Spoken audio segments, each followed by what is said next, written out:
only... That's me, Father Time.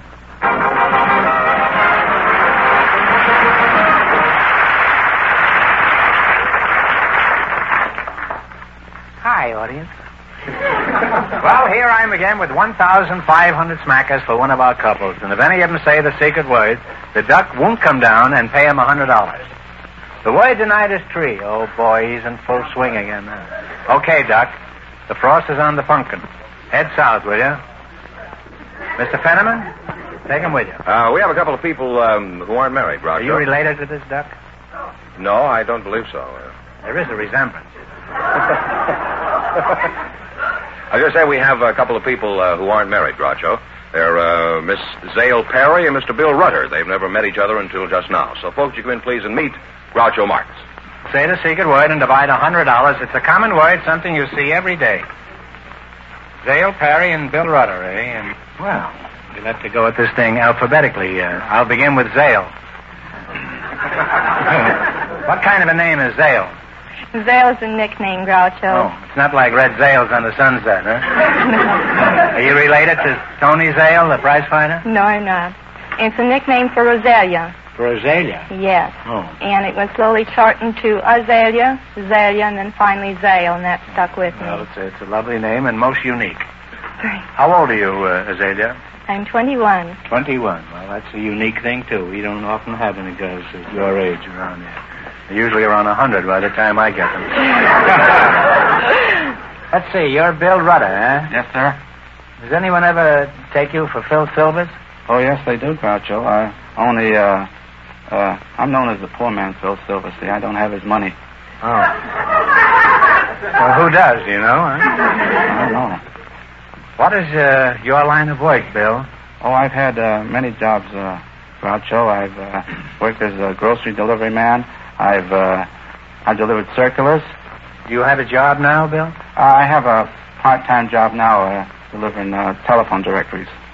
Oh. Classified or just the other kind? Mostly the other kind. Well, do you find this is better than the classified? Yeah. Yeah, I remember, I think so. Why is that?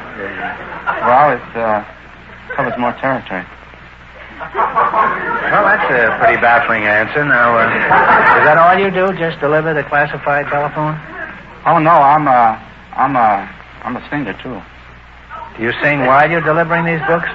No. Well, have you had any experience as a singer? Yes, I have. I've sung. I had a little bit of experience as a singer. I've sung with Wally Stouffer's orchestra and Ken Harris's orchestra, and I sung in a nightclub in Lowell, Massachusetts. And, they have a nightclub in Lowell, Massachusetts? Yes, they do. When does it operate? In the daytime? Now, Zale, do you have any hobbies? For example, what do you like to do on weekends? On weekends, I skin dive, Groucho. You dive in your skin?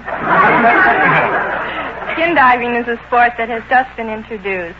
And to skin Oh, dive... I'm pleased to meet you. To skin dive, Groucho, it's just going beneath the surface, not more than 30 feet, with either an aqualung or just holding your breath and swimming around along with the fish. We spear them and also take many movies. How far down can you dive with this rig? With the aqualung, I dove to 209 feet. Well, I admire you, Zale. It must take a lot of courage to go down that deep. Thank you. I get panicky when the barber puts my head in the sink for a shampoo.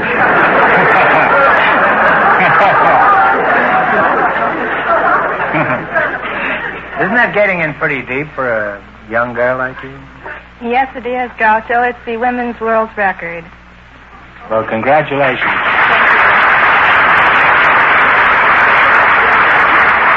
Let me shake your hand, Zale. Zale. Zale.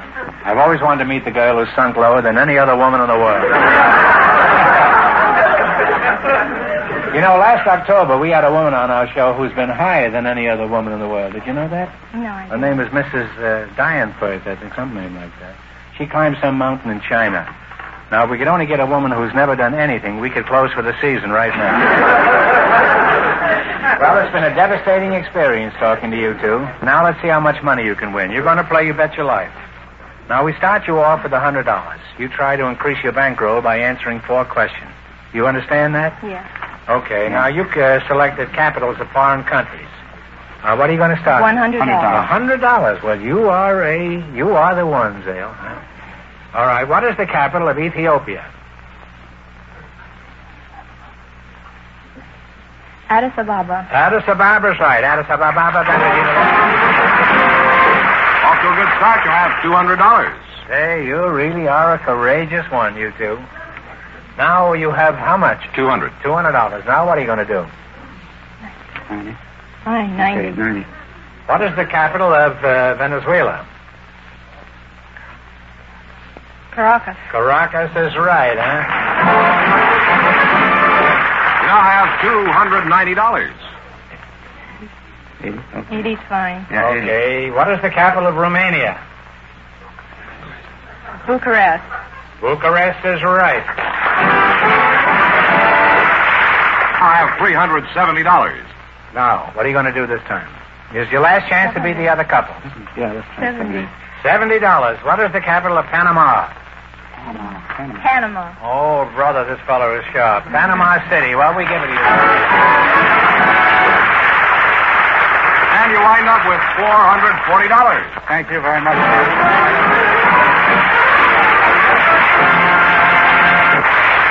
Before we went on the air, our studio audience selected Miss Gwen Anderson. Her partner is Mr. Patrick Cunningham. So, folks, would you come in, please, and meet Groucho Marx? Say the secret word and divide $100. It's a common word, something you see every day. Gwen Anderson. Well, you're a fine-looking gal. How old are you, Gwen? 29. 29. Mm-hmm. Well, you look pretty good for 29. Even look good for 39. What, you have a husband, eh? Oh, yes. What sort of work does your husband do? Well, he's an electronic technician at Hughes. You have a job? Yes, I'm a crane operator, Groucho. You're a what? I'm a crane operator. Crane? You mean with birds in the zoo? No. I run an electric overhead ridge crane. And you operate on these cranes?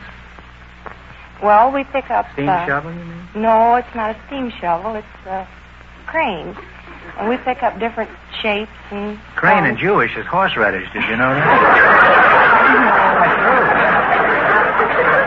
Well, it isn't at Harvey Aluminum. Well, you say this isn't a steam shovel? No, it's a crane. Well, what is the difference between a crane and a steam shovel? Well, a steam shovel runs on the ground and scoops stuff out from the ground, and the crane runs up in the air, picks stuff up on top of the ground. Well, do you ever get butterfingers and drop a ton or two on somebody's foot? Well, I've never dropped anything with the man-saver, but I've dropped stuff with the bells. However, sometimes you pick up something more than you want. No, I've done that frequently. It's always ended disastrously for me. Well, now, let's see. Who are you again? You're Gwen Anderson, huh? No, I'm Pat Cunningham. You're Pat Cunningham. Well, who's Glenn Anderson? I think this young lady... Oh, you're Gwen. Oh, it's Gwen Anderson. I thought I was talking to him all the time. Boy, you certainly can get confused up here. Well, you're a handsome and patient young man, and if you ever like a ride on a crane, I'm sure we can arrange it. How old are you, Pat? I'm 28 years old. Yeah. 28. Are you married? Not yet, no. Now, what sort of work do you do, Pat? Well, Groucho, I own and operate a sporting goods store, and I'm a bullfighter. You're a bullfighter? Yes. In the store, you have a bull? And... Not in the store, no. Is this true? Yes, sir. I've been fighting bulls for 2 years. I started over in Spain last year. Well, that's a fairly normal job for a young man at 28, especially if he has no desire to be 29. Well, how did you happen to become a bullfighter? Did you get tired standing in line at the butcher shop? No, I went down to Tijuana, and I met some people down there, aficionados, and I met some matadors down there, and I got interested in it from there. I didn't decide just like that. It took me a while, and... Well, what happened then? You rushed out and kicked the first billboard with Elsie the cow on it, huh? No, I went over to Spain, and Seville, that's where I went. You went in the civil service? Well, I've been to bullfights in Mexico City. I never understood why they cut off the bull's ear. Could you explain that? Yeah, it's an award that they give. For example, if the bullfighter is done well. This is after the coup de grace, of course, huh? Yeah. Well, see, it depends a lot on the kill, too. I mean, if he kills on the first thrust and has a pretty good faena, that's with the muleta and with the cape or capote, they'll probably give him an ear. And it progresses. If he does exceptionally well, they give him 2 ears, and if he does sensational, they give him 2 ears and a tail, and if he almost commits suicide, they throw in the hoof. They give him the ears, the tail, and the hoof. Now that's life. You knock yourself out and wind up with a couple of ears, the tail, and the hoof. And 2 guys named Armour and Swift, who had nothing to do with it, get the stakes.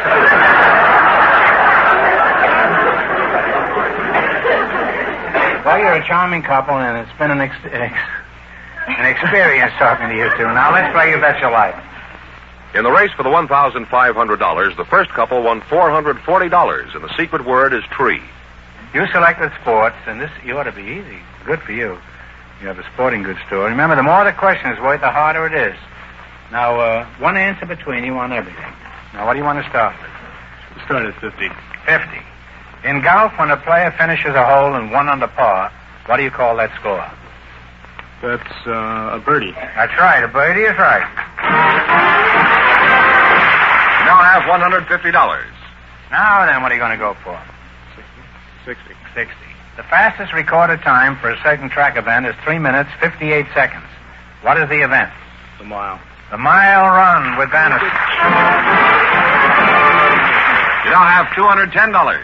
Now then, $210. What are you going to go for? We'll go for the door right now. 70? 70. All right. 70. What famous racetrack is located in the Miami area? Santa something. Wait a minute. Vilmar? No, Hialeah. You lost half your $210. You now have $105. Okay, now don't get discouraged. 80. We'll take the 80. $80. In what sport is Olympic champion Pat McCormick famous? Well, that's a girl bullfighter, but this is diving. Swimming and diving is correct. And you wind up with $185.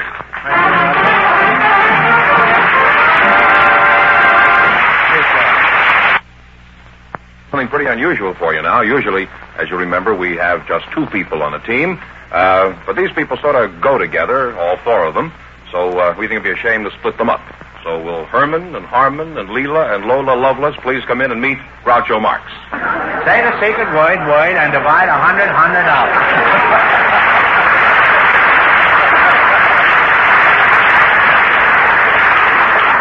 It's a common, something, you, see, every day. George, you're kidding. There's no such people as these.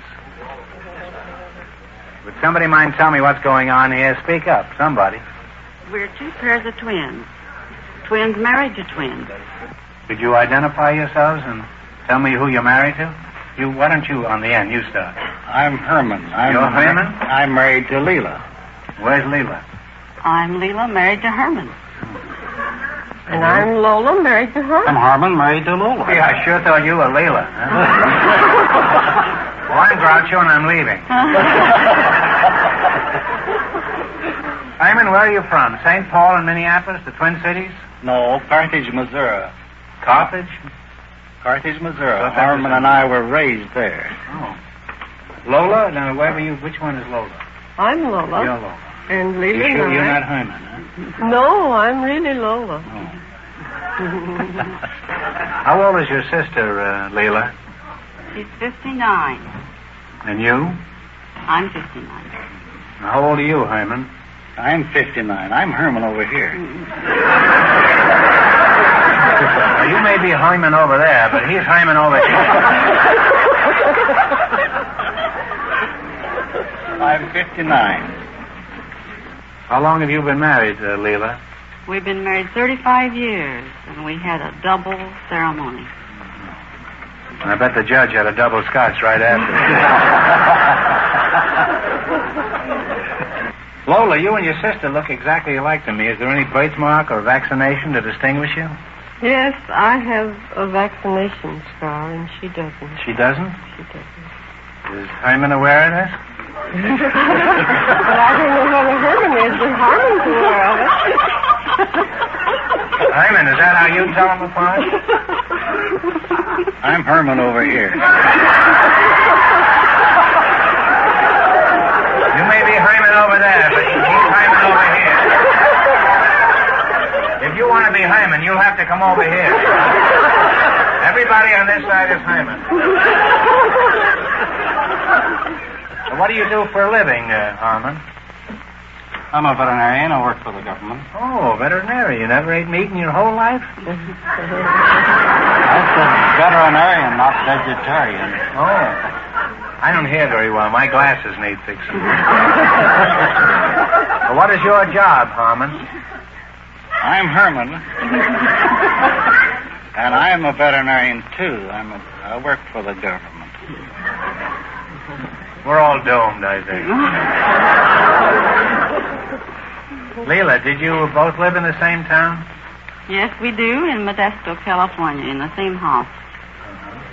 Same house? In the same house. It's a good thing there's a vaccination there.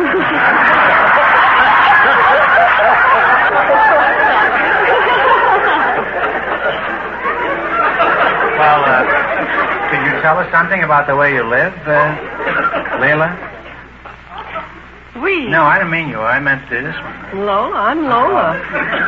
Weren't you Hyman a little while ago? I think I'm still Lola. I think I'm Leila. I know I'm loony. I don't know about We live as one family. you. Is one family? Yes, we do. We have just one bank account. We all write checks on it. We have just one family car. Oh, I think it's admirable that you can all live together in perfect harmony. However, if you ever did have a battle, it'd be confusing, wouldn't it? Nobody'd know who was slugging who.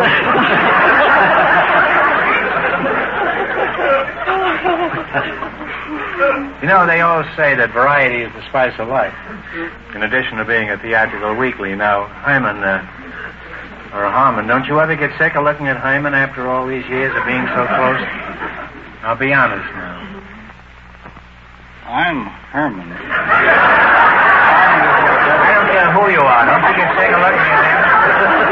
No, I think the Harmon's a very nice looking fellow. How about you? Did you get sick of looking at your brother? Oh, no, never.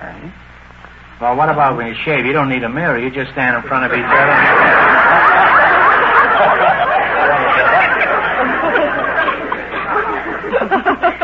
Well, you're a couple of pretty cute-looking guys. We thank you. Pretty cute-looking guys, too. Thank you. And now we're going to play You Bet Your Life. Do you all know how to play this game? Yes. I don't think it'd be fair to our other couples if all four of you had a crack at the answers. Why don't you elect two of you to represent all of you, and the other two can remain as the ambassadors or plenipotentiaries.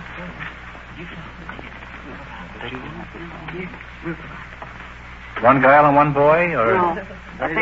We're going to see if, well, we found out who the brains are in this family. They just passed off. Okay, you two are elected. I don't let them push you around at home anymore. You notice that they're relying on you. They don't know the answers. Think of the arguments there'll be in the next 20 years. Huh? All right, let's see how much money you can make. In the race for the $1,500, the first couple is still leading with $440. You selected the animal kingdom, and remember, the more the question is worth, the harder it is. And your partners, so one answer between you.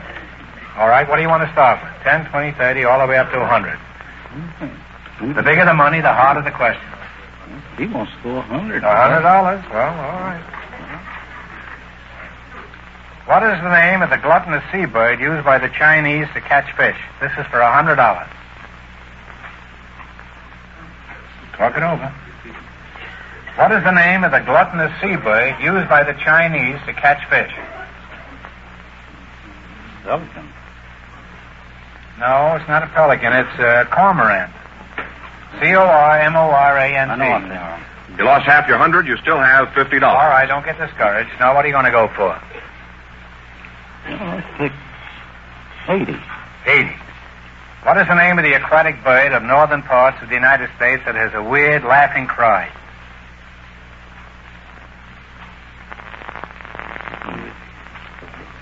Is that the Goonie bird? Goonie? Goonie bird? Goonie? Goonie bird, they say. This isn't what I got. I have loon. Loon? Well, you lost half your 50. You now have $25. Well, keep plugging away now, kids. All right, what are you going to go for? 70? Oh, 60? yes, so. 70 will be all right. All right, what is another name for the spotted coach dog? Dalmatian? Dalmatian is right. You now have $95. Well, what are you going to go for? 90. 90? What is the name of the South American animal whose protection is a bony plate of armor? Some of them have migrated as far north as the United States. The armadillo. Armadillo is right. And you wind up with $185. Thank you, There guys. it is.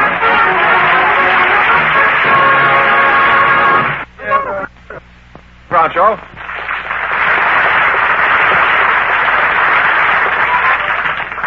Here we go for $1,500. I'll give you 15 seconds to decide on a single answer between you. Think carefully and please no help from the audience.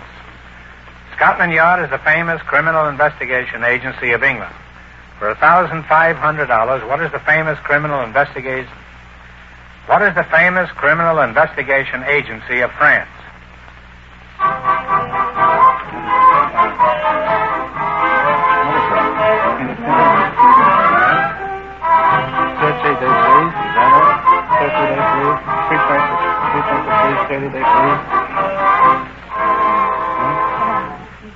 All right, what is the answer you two have decided upon?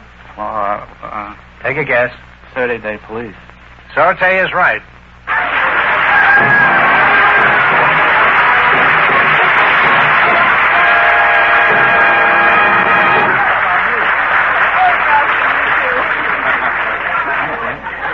We're going diving tomorrow, huh?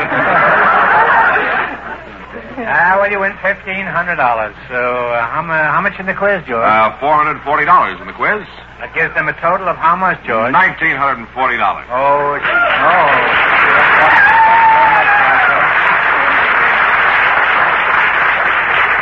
George, you're as sharp as a mushroom. Huh? What do you do with all that swag?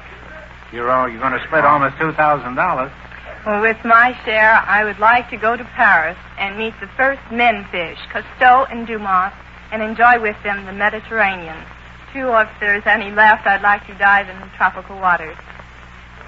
You mean with $1,000 you're going around looking for fish? Men aren't good enough for you, huh? What about you? What are you going to look for? Well, Grouch, I've been trying so hard to get into show business, and I've been trying to get an agent, and I just haven't been able to get one, so I've decided I'm going to take some of that money and open up my own record company, put my voice on record, and try to exploit myself.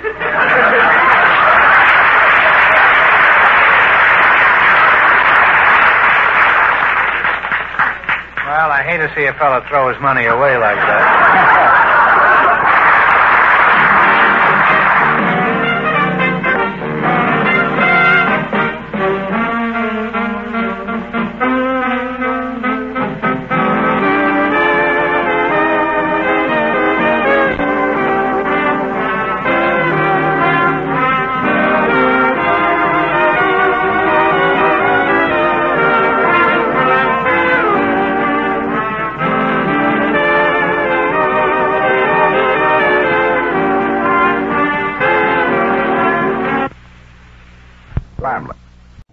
Ladies and gentlemen, the secret word tonight is milk. M-I-L-K. Really? You bet your life.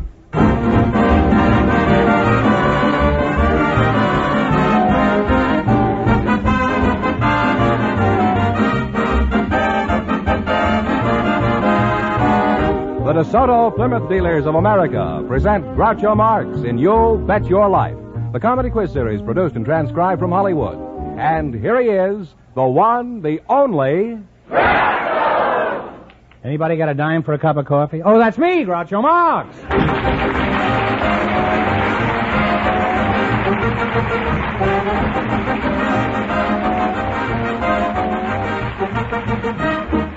Thank you. Well, here I am again with $1,500 for one of our couples tonight. George Fenneman, who's first to try for it? A couple about to be married, Groucho. They were selected by our studio audience just before we went on the air. And here they are, Miss Marie Fortin and Mr. Harry Chauset. Meet Groucho Marx. Welcome for the DeSoto Plymouth dealers, youngsters. And if one of you says the secret word, he wins $100 in cash instantly.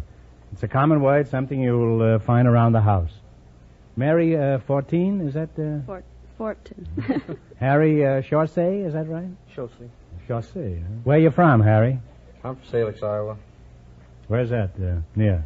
Any place? Oh, next Sioux City. Why did you leave your hometown, Harry? I would have come out to the west. Well, was it a good move when you left?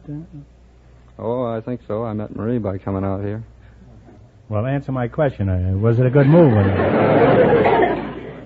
I made a mistake when I left my hometown. If I hadn't made the mistake, I wouldn't have had to leave.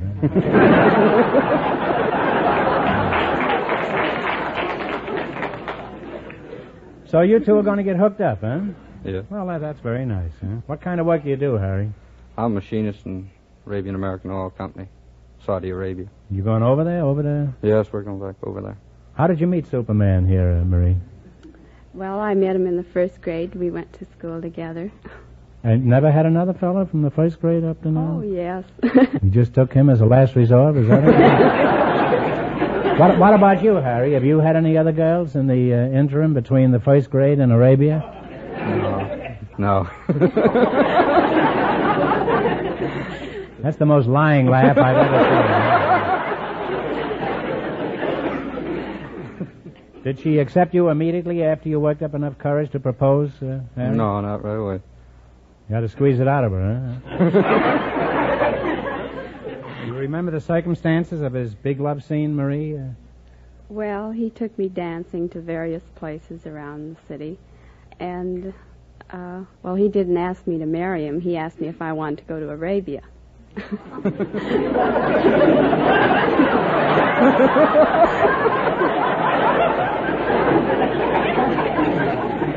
That's certainly a roundabout proposal if I ever heard it. Driving, I must try that sometime. Driving with a girl in the car and you say, how'd you like to go to Arabia?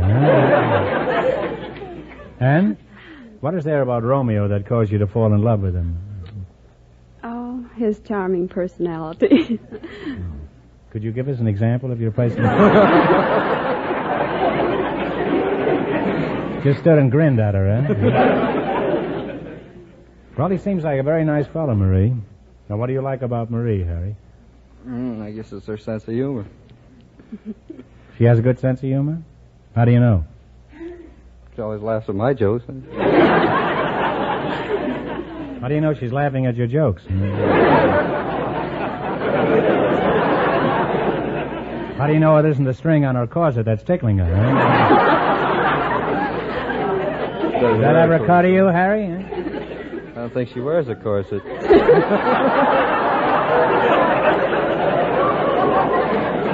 You don't think she wears a corset? Huh? You're taking this girl all the way to Arabia and you're not sure whether she wears a corset?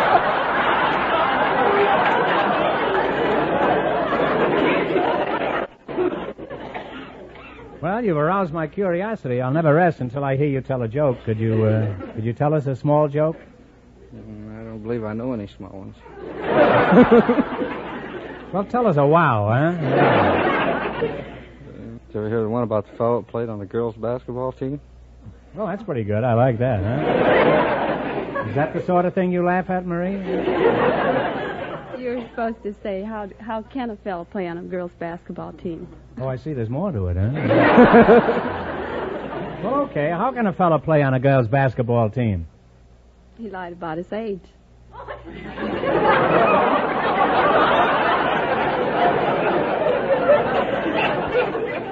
That'll certainly kill him in Arabia, then.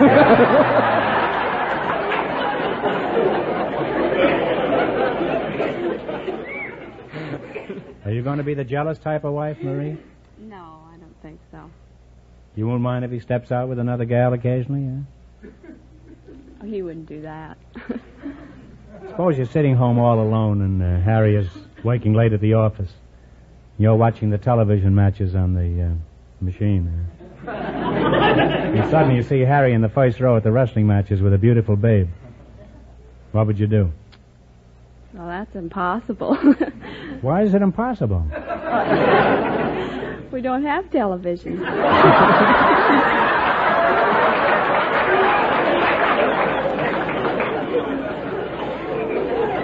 This is beginning to sound like Burns and Allen.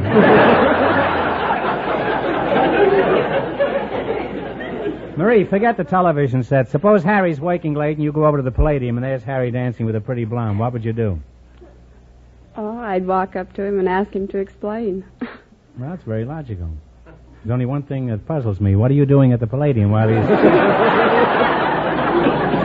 Well, you're both very nice kids, and inasmuch as you'll soon be married, in just 1 minute you're going to have a chance to make $1,500.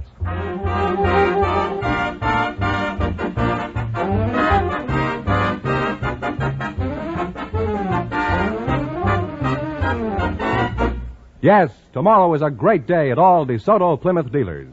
The brilliant new DeSoto is now on display, and the great Plymouth goes on display for the first time tomorrow.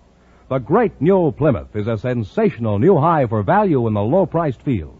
But you be the judge. Look at it. Then climb into it and get the feel of this car. Put it up hills and through traffic. Give it the toughest test you know. And as for value, you'll find this good-looking royal riding car is packed with value and ready to prove it. Ignition key starting, improved air pillow ride, the quick true stops of Safeguard hydraulic brakes, the lively power of the high-compression engine, and many other features exclusive with the great new Plymouth. Now, more than ever, Plymouth is the car that likes to be compared. For beautiful new styling, for roomy comfort, for easy riding and wonderful handling, for dollar value. So meet your new Plymouth, the American beauty, tomorrow at your DeSoto Plymouth dealers.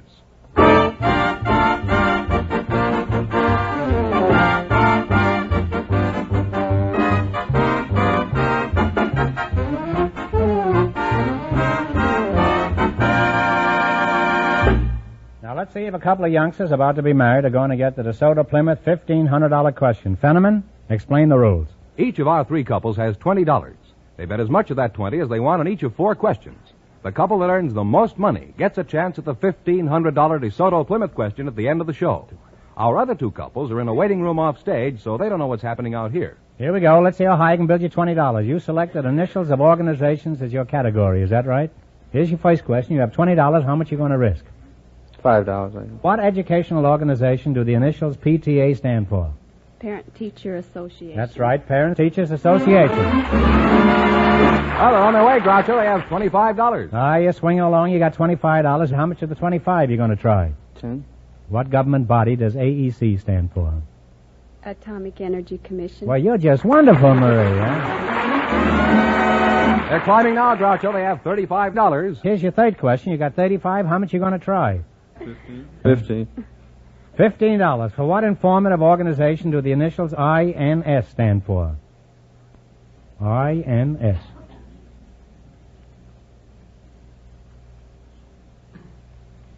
Take a stab. I don't believe I know that. Oh, I'm sorry. It's International News Service. They now have $20, Groucho. All right, you now got $20. Here's your last chance to beat the other couples. How much of the 20 are you going to try now? 20.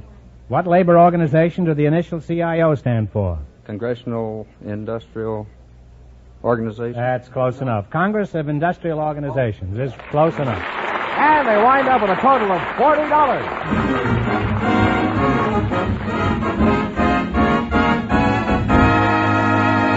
Thanks and good luck from the DeSoto Plymouth dealers. Now, don't sneak off to Arabia yet. You still might get the chance at the big question. Groucho, George? The secret word is still milk. Perhaps our next couple will say it.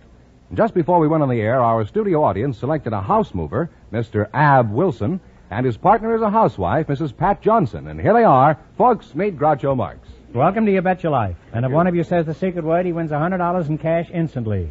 It's a common word, something you'll find around the house. A house mover and a housewife, eh? Mrs. Johnson, I'll bet you're the housewife. Is that right? That's right. And where are you from, Mrs. Johnson? I'm from Denver, Colorado. You must be the house mover, eh? Yeah, I'm the house mover. I'm the big boy. Ab Wilson is... That's right. What does AB stand for? Is that Abe? Just Ab. That's Ab. You Well, I don't never have to- heard that name. Is that a derivative of Abe or Abner or what? Well, I guess it would be, you know. You take a house mover, the less material you have, the better off you are, you know. What is a house mover? Do you move houses? Yes, sir. You move whole houses? Whole houses, yes, sir. Where are you from, Ab?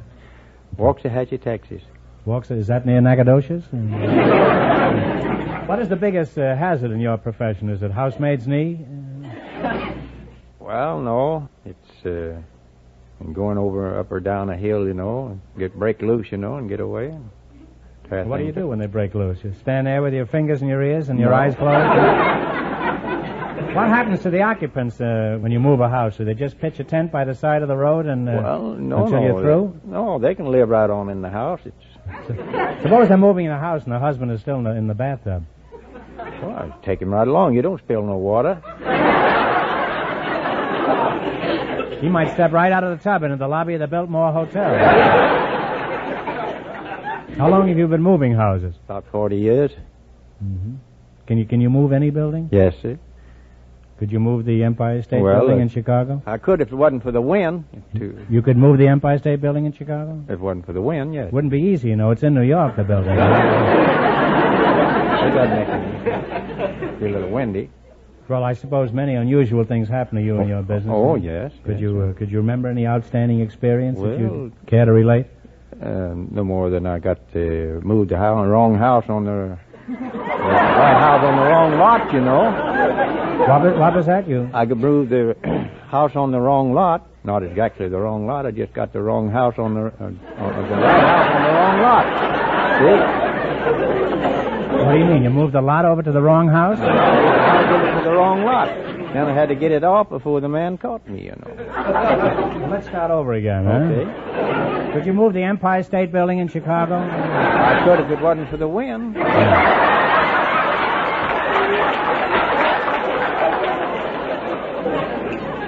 Even though it's in Cleveland? What's the difference? Well, thanks to you, Ab, I know all about house moving. Now, you two are going to get a chance to play You Bet Your Life for $1,500. You run your $20 no more than the other couples, and you get a chance at the big DeSoto Plymouth question later. Fenneman's offstage to remind our listeners how much the first couple won. The couple about to be married won $40. Here we go. Let's see how high I can build you $20. You selected famous dogs as your category. Is that right? Now, here's your first question. You have $20. How much do you want to bet? And talk right up. $10. Okay. What's the name of the famous collie dog that stars in motion pictures? Let's see. Scotty. Is that? Oh, I'm sorry. The answer is Lassie. They now have $10. How much of the $10 will you try? 5. What's the name of Blondie and Dagwood's dog?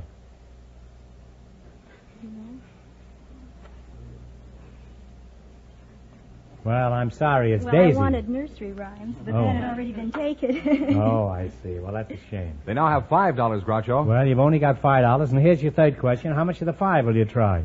3. What's the name of Mickey Mouse's dog? Do you know? Don't they have any dogs in Denver? The dog's name is Pluto. They now have $2, Groucho. Well, now you're only down to $2. How much of the $2 you going to try? $1, I guess. $1. All right. What's the name of the late President Roosevelt's late President Roosevelt's little Scotty?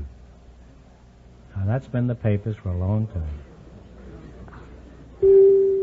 Well, I'm sorry. It's Falla.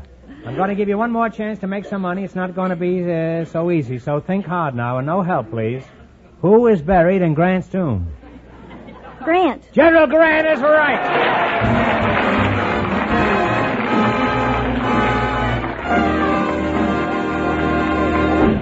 Thanks and good luck from the DeSoto Plymouth dealers. Now, it won't be long before we know who's going to earn the chance at the $1,500 DeSoto Plymouth question.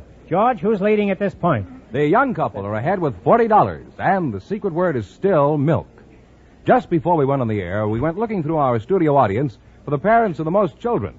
And here come the mother and the father who were chosen. Mr. and Mrs. Marion D. Story meet Groucho Marx.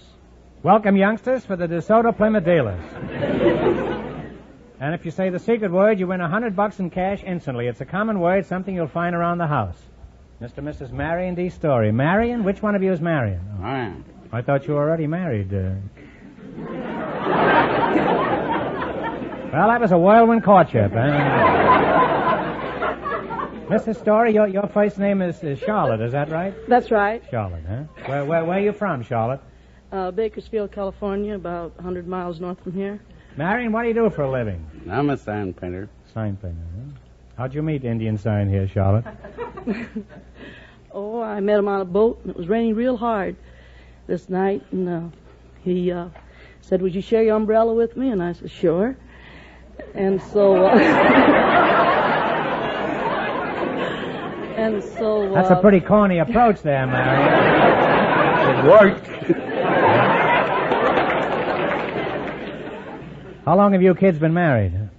28 years. Well, you're a fine-looking couple.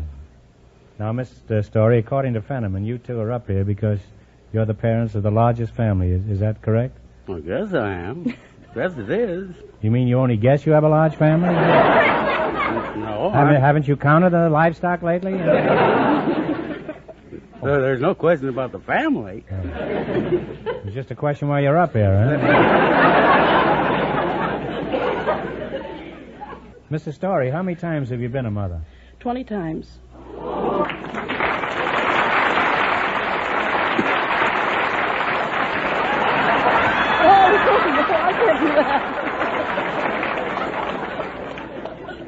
Is this really true? 20 children, Marion? That is true, 20.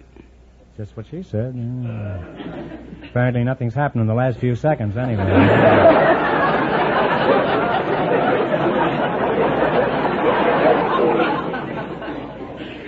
Well, Mr. Story, my hat, if it was on, would now be off to you. You're a remarkable woman, huh?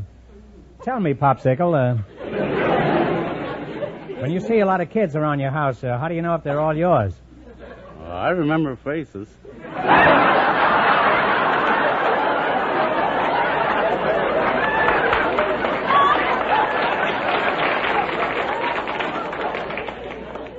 You never forget a face, eh? Could you give us the names? Could you reel them off for me? Well, I'll start with the twins. There's Jean and Jane and Jimmy and Jeanette and Gary and Sherry and Eileen and Arlene. That's twins, 4 sets of twins. Mm-hmm. There's 2 sets of girl twins, and there's 2 sets of mixed twins. Mixed twins, huh? Oh, and the others all goes by the name of Jean and Jane and Jack and Jacqueline and June and so on and so forth.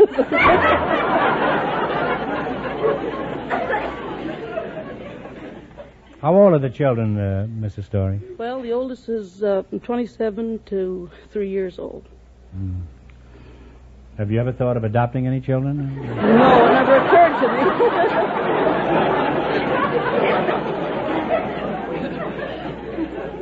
Tell me, Pop, with each new kid, do you go around passing out cigars? Well, I used to. I stopped at about a dozen.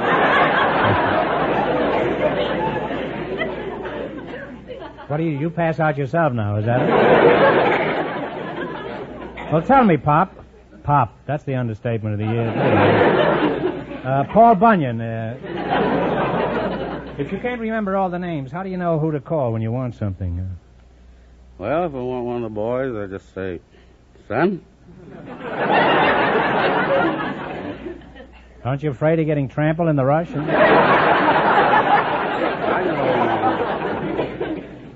Now, what kind of living quarters do you have? The Hotel Bakersfield?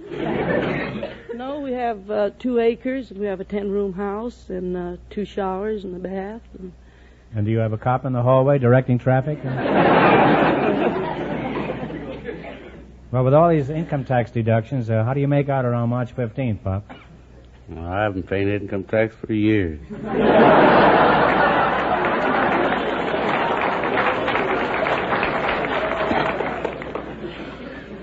You wouldn't want to loan me about 8 kids, huh? How do you manage to feed 20 kids? Do you do it in shifts? Well, that's easy. I have a budget, and I buy everything wholesale, and I start breakfast at 5 o'clock in the morning. I get all the working ones off to work, and then I've got 10 to get off for school, and I got some home, and I finally get through about 7 o'clock at night, and then... What's your grocery bill amount to every week, Charlotte? That's not too personal a question. Well, it runs to $100 a week. And Suppose the family's having lunch on Sunday. What would you ordinarily find on the table? well, Besides a few of the children, huh? The children are all there. Well, I'll take Thanksgiving Day. Well, we had 2 30-pound turkeys, and we had 20 pounds of roast chicken, and we had a gallon of mashed potatoes, and 14 pumpkin pies, and 8 mince pies, and 6 cranberry pies, and gallons of salads, and... And what do you use for toothpicks, a redwood log? Marion, tell me, as the father of 20 kids, have you had any unusual or unforgettable experience?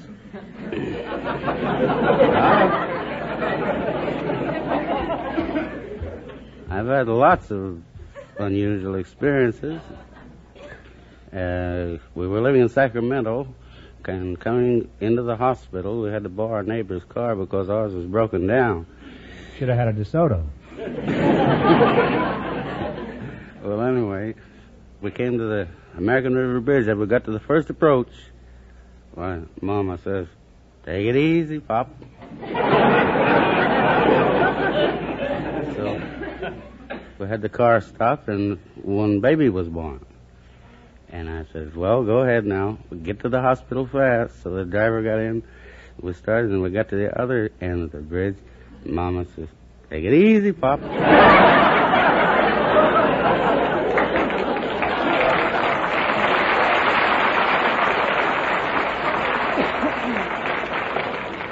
That's why they call them suspension bridges. I'll detour bridges hereafter. What about you, Mrs. Story? Have you had an unusual experience?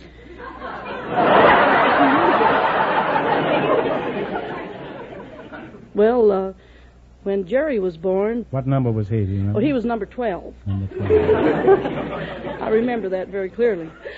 I got out of the hospital and I went home. Well, there was 11 down with the whooping cough and measles.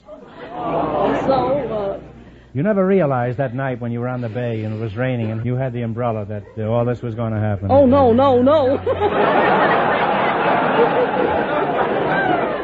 Well, that'll teach you, Mrs. Story. Never carry an umbrella when it's raining. Well, it's really been inspiring having you two here tonight. And, Mrs. Story, you have every right to be the proudest mother in the country. Now, you're going to play the DeSoto Plymouth game, you bet your life. If you beat our other two couples, you'll get a crack at the $1,500 question. I can't tell you how much they won, but George is off stage to remind our listeners. The young engaged couple is still ahead with $40.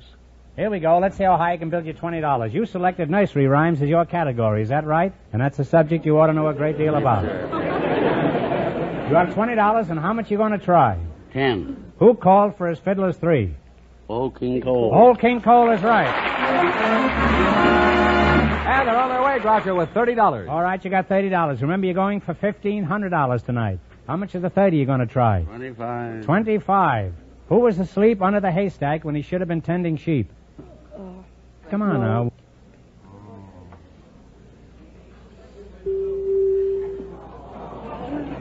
Oh, I'm sorry. It's a shame, but it was Little Boy Blue. Very easy to get confused on that.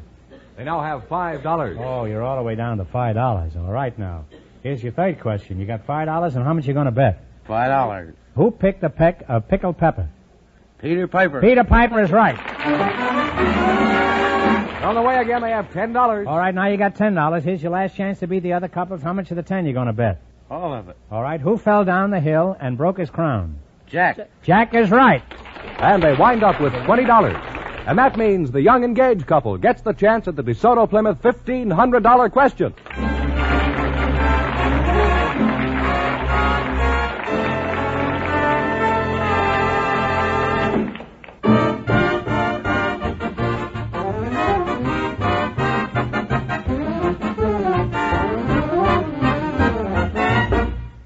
You've got to see it to believe it. You've got to drive it to appreciate it. Yes, that's the new Plymouth. The great new Plymouth that's packed with value and ready to prove it. Prove this to yourself tomorrow at your DeSoto Plymouth dealers. Let your dealer arrange a demonstration drive. Then compare. Compare the value in this great new car with that in other leading low-priced cars. Compare the new beauty and style, the easy riding and wonderful handling The great engineering that makes it the low-priced car most like high-priced cars. Check the prompt convenience of Plymouth's ignition key starting, the flashing getaway power of the high-compression engine, the soft velvet stops of Safeguard hydraulic brakes, the protection of safety rim wheels, and many other exclusive Plymouth features. Yes, check and compare. For beauty, for power, for room, for riding comfort. Plymouth, now more than ever, the car that likes to be compared. See this great new Plymouth, the American beauty, at your DeSoto Plymouth dealers tomorrow. And while you're there, don't miss seeing the brilliant new DeSoto as well. A car that's truly new, with new features from bumper to bumper. The finest car that has ever borne the name DeSoto. Learn why your DeSoto Plymouth dealer is so proud of the two superb cars he has on display. The great new Plymouth and the brilliant new DeSoto.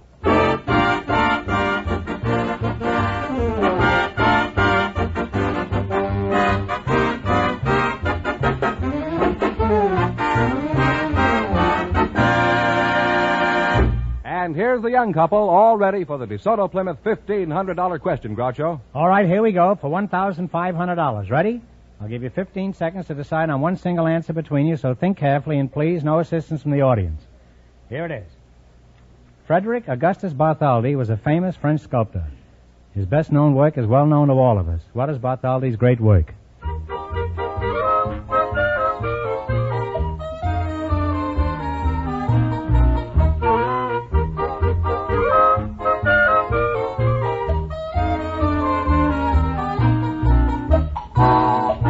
Statue of Liberty? Statue of Liberty is right.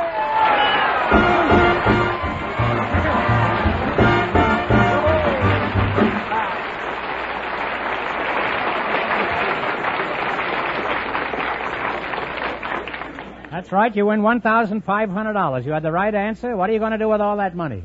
I'm going to give it all to Marie. And what are you going to do with it, Marie? I'll take care of it. Oh. Congratulations from the more than 3,000 DeSoto Plymouth dealers from coast to coast.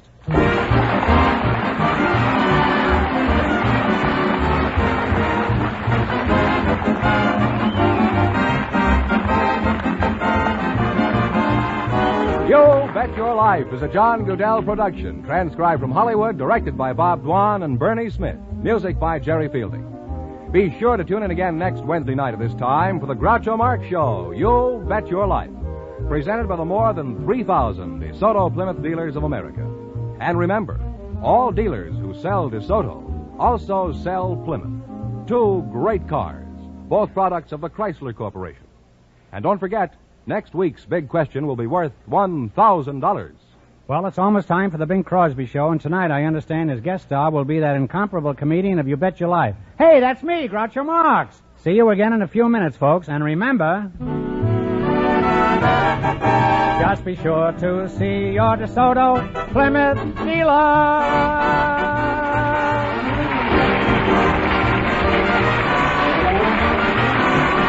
Here's a tip from the National Safety Council.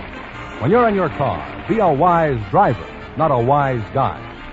This is George Fenneman signing off for the more than 3,000 DeSoto Plymouth dealers from coast to coast.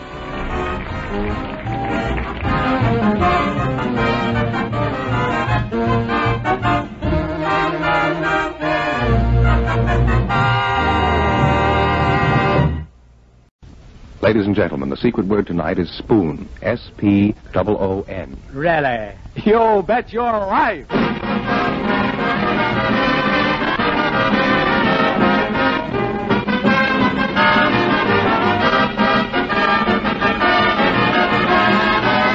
The DeSoto Plymouth Dealers of America present Groucho Marx in You Bet Your Life, the comedy quiz series produced and transcribed from Hollywood.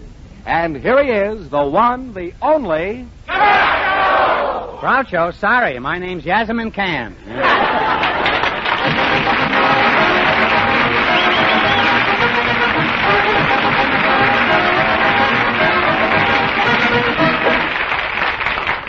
Thank you. Well, here I am again with $1,000 for one of our couples tonight. George Fenneman, who gets first whack at it? Just before we went on the air, our studio audience selected a bouncer from a dance hall and an accountant. And here they are, Mr. Alan Landman and bouncer Bill Graves meet Groucho Marx. Welcome, gentlemen. You bet your life. And if one of you says the DeSoto Plymouth secret word, he wins $100 instantly. It's a common word, something you'll find around the house. And Mr. Bill, Graves. Bill Graves, huh?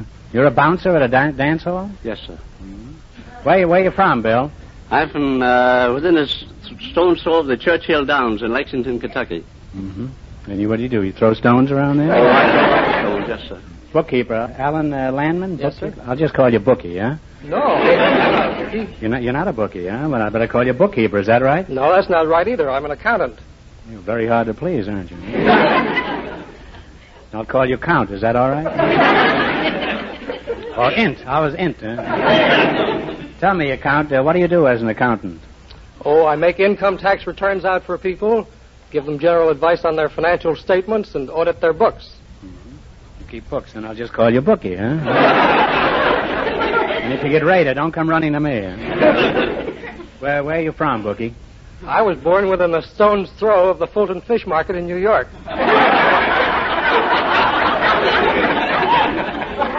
You were born near the fish market, huh? That's right. Mm-hmm. And how long did you flounder around there before you... Al Smith was born around there, wasn't he? Oh, that's right. Mm-hmm. What's the most common bookkeeping error you find in your work, Mr. Landman? I would say transposition. Well, you'll have to say more than that. I mean... That left me as cold as those stones where you were born with them. I mean transposition of figures. That is, writing $16,489.12 as $16,498.21. Transposing the figures in sequence. Well, I lost you a long time ago. And, Jersey Bounce, tell me, where do you work? I work at the Roseland Roof, 833 South Spring Street. Mm-hmm. And what is Roseland Roof? It is the finest taxi dance hall in the United States. I didn't know taxis could dance. We have some two-legged taxis that dance very well, sir. Some night if you're off and you have a moment to spare... I'm off every night, huh? I'd like to have you come down and visit us. Well, I'd be very happy to, huh? They strap a meter on me, I suppose? What do you do at the Roseland Roof, Mr. Graves? I'm the manager, the elevator operator, the policeman. I'm a union man. I work 8 hours in the morning and 8 hours at night. Did you figure that joke out on your boss's time? Or... Now tell me, Turkey Trot, how many girls work at your dance emporium? Huh? Between 75 and 100. Those are pretty loose figures to have on a dance floor. You handle figures too, don't you, Alan? Yes, sir. Mm-hmm. The figures you handle don't lie, I take it, huh? Oh, I wouldn't say that. You don't have to, I just said it. Huh? Do you ever run across cases of simple fraud? What's a good way to skin a widow out of her mite, for example? Well, you pad the figures on an expense account. Steady now, there. Well, you're a rascal, that's what you are. You pad the widow's figures? Well, how do you catch a crook like that? Oh, you just use your logic. For example, if a guy submitted an expense account showing that he was in the Sahara Desert and that he entertained some people at a nightclub there for $187.50, Is there a nightclub in the Sahara Desert? Not that I know of. You mean this widow can only get cheated in the Sahara Desert? She can choose her own site. You mean it would take a lot of sand to skin her, huh? Now tell me, does anything exciting ever happen to an accountant? Well, something exciting happened to me once. I got into an airplane conducting 5 wooden packing cases that looked as if they might have contained cans of beans, and they actually had $1 million in cold, hard American cash. And did you have a gun with you? Yes, I did. I was in the Army as a dispersing officer, and I had a .45 strapped to my side. Have you ever had anything else strapped to your side? Some mustard plaster.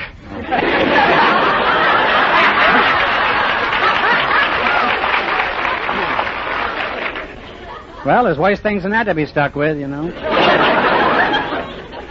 Now tell me, Bouncer, in your job, does anything unusual ever happen? Oh, not a great deal. How much do you charge for a dance at your... 12 cents a minute. Why are your dances only a minute long? Well, we can give the people more for the money and give them more dancing. That's a fairly shifty answer there. I'm a Scotsman. You get a faster turnover, is that it? Faster turnover, it is. Yes, sir. They must turn over like a propeller in your place. Now, do these people pop in just to dance for 1 minute? Or... Some come in and sit around night after night, and all they do is dance the free dancers. What night are the free dancers?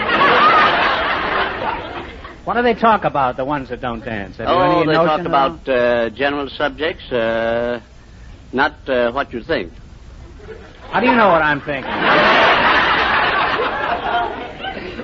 How many fights do you have to stop in a night on an average? Since I've been with Roseland for the last 20 years, we've never had a fight in the place. Now, what do they do, go out in the alley and slug each other? I worked in a place one time where we had to close on Sundays to pump the blood out of the cellar.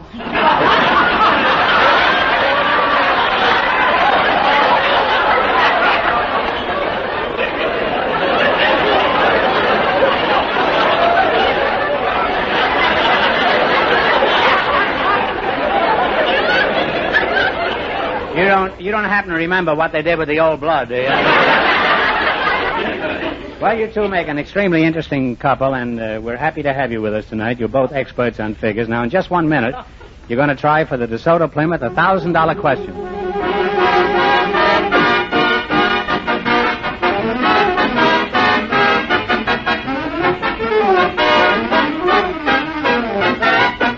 Just a week ago, the DeSoto Plymouth Dealers of America introduced the brilliant new DeSoto, the finest car that has ever borne the name DeSoto. It's a completely new model from bumper to bumper. From its beautiful new front grille to its wider rear end, here is the car that is styled for comfort as well as beauty. Every detail, from DeSoto's rear window, which was made bigger and lower to provide greater visibility, to its smartly styled new steering wheel, from its bigger, softer pedal action brakes, to its beautiful new fenders that permit easier changing of tires, here truly is a new car in every sense of the word. A car bringing you richness of line that your family will boast of for many months to come. Economy of operation that your pocketbook will appreciate. Drive this great new DeSoto just once, and you'll thrill to it as thousands already have. Your DeSoto Plymouth dealer will arrange to have you drive it at your convenience.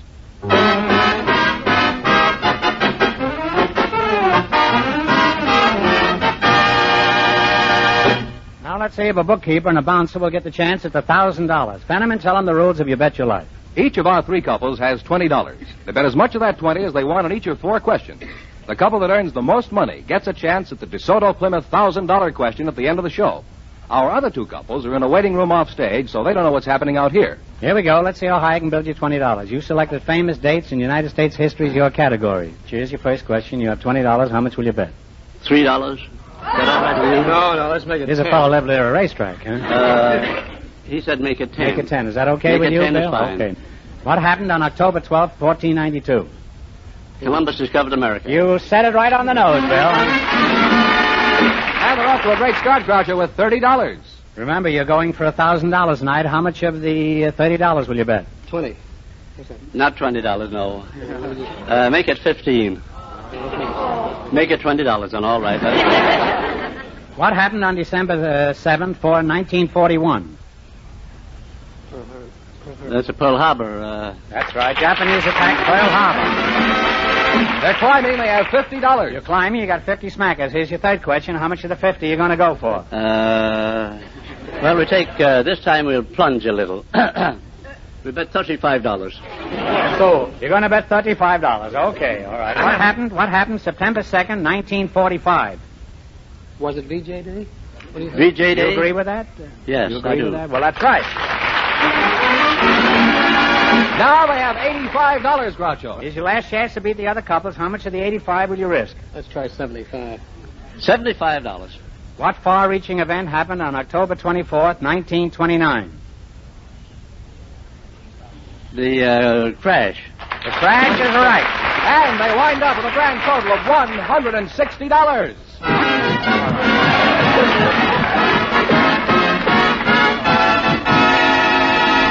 Thanks and good luck from the DeSoto Plymouth dealers. Now, don't run away. You still might be high tonight and get a crack at the big question. Groucho, the secret word is still spoon. I know that, George. Perhaps our next couple will say it, too. Just before we went on the air, our studio audience selected a chiropodist, Dr. Theodore Dale, and his partner is a housewife, Mrs. Sue Prosen. And here they are, folks. Meet Groucho Marx. All right, welcome, kids. Welcome to You Bet Your Life. And if one of you says the secret word, he wins $100 instantly. It's a common word, something you'll find around the house. A chiropodist and a housewife, eh? Doc Dale, is that the way? That's correct. What kind of a name is that? Is that Swiss? Well, it's leftover Piccadilly. I had some leftover Piccadilly tonight. That isn't my name. What do you mean leftover Piccadilly? It's English? Way back, the family's name was Piccadilly, and this was left of it. Where you from, Doc? Redondo Beach, California. Mm-hmm. Mrs. Sue Prosen? Mm-hmm. Where you from, Sue? Boston. You're married? Yes. What does your husband do for a living? Building contractor. How did you meet your husband? My mother wanted to borrow a hammer. Your mother went to borrow a hammer? Uh-huh. And she borrowed it from a friend, and he had a son, only I didn't know he had a son. Who had a son, the hammer? No, it's very simple, really. The friend had a hammer. And that's how you nailed him? Yes. He came over and brought the hammer, and I wanted to get a dog. And when What's that? I wanted to get a dog, and when Instead of a hammer, you mean? Well, she wanted the hammer. I didn't. Oh. But when I saw this guy drive up, and he didn't have a very nice car, and I thought, well, I could ask him to take me for the dog because my boyfriend had a new car, and I couldn't ask him to take me for the dog. Why? Because he wouldn't let a puppy in his car.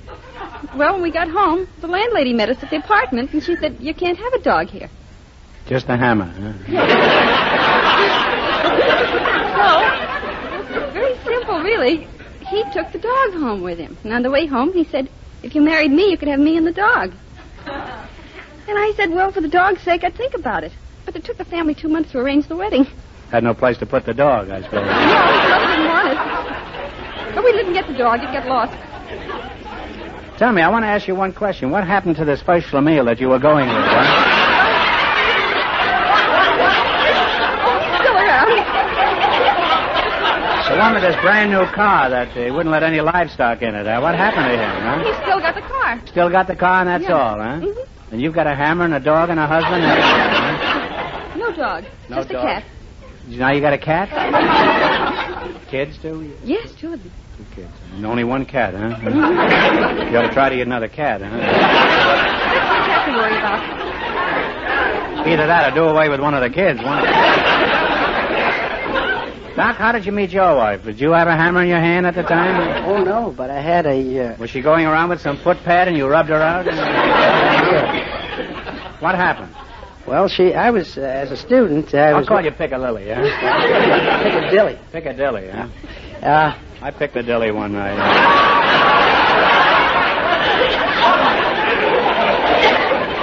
Well, anyway... I was a student at the foot clinics of New York, and my wife was a patient. And she was kind of cute at the time, and she'll appreciate the way you qualified that compliment. Well, I suggested that, being that she had so much trouble with her feet... Did you write her any footnotes? No. And out of that time... Well, up to this time, you'd just seen her feet, is that right? That's right. Maybe that's the way it should be. Most fellas, they go around looking at a girl's face, you know. Maybe should they examine their feet, because most cases, their feet are not made up. You know what you're getting, anyway.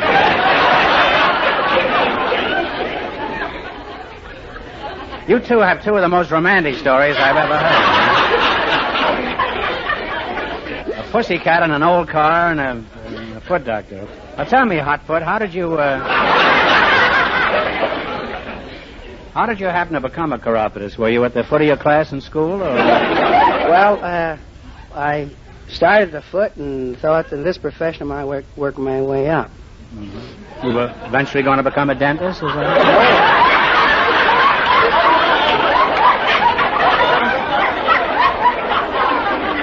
Become successful. Oh, I see. Why do so many people have foot trouble? A lot of it's traced back to childhood. And very few parents will take the trouble to take their children to have their feet examined, and you find that 60% of children have foot trouble. Well, what kind of feet do you treat? Any kind. Any kind of feet? I wish you'd come over to my house. My piano is getting pigeon-toed the leg. Well, what's the chief reason that people come to your office? Their feet hurt. Well, you ask a silly question, you get a silly answer. I knew if I talked to a chiropodist, sooner or later I'd put my foot in it. You mean people have trouble with their dogs, is that it? That's right. And you take care of their dogs? I sure do. Well, then actually you're a veterinarian, huh? No, I'm a chiropodist.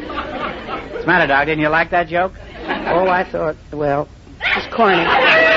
What was that? Corny. Corny joke. Well, you ought to know. You're an expert on corns.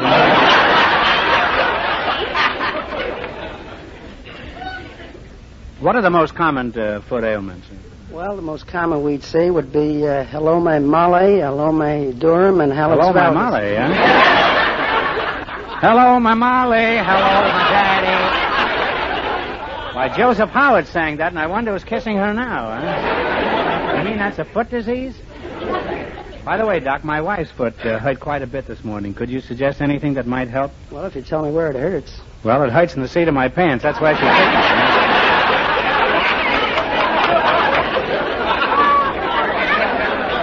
I tricked you into that one. Well, you made a very interesting and instructive team, and we enjoyed having you here. Now, you're going to have a chance to make money hand over foot, Doc. You're going to play You Bet Your Life.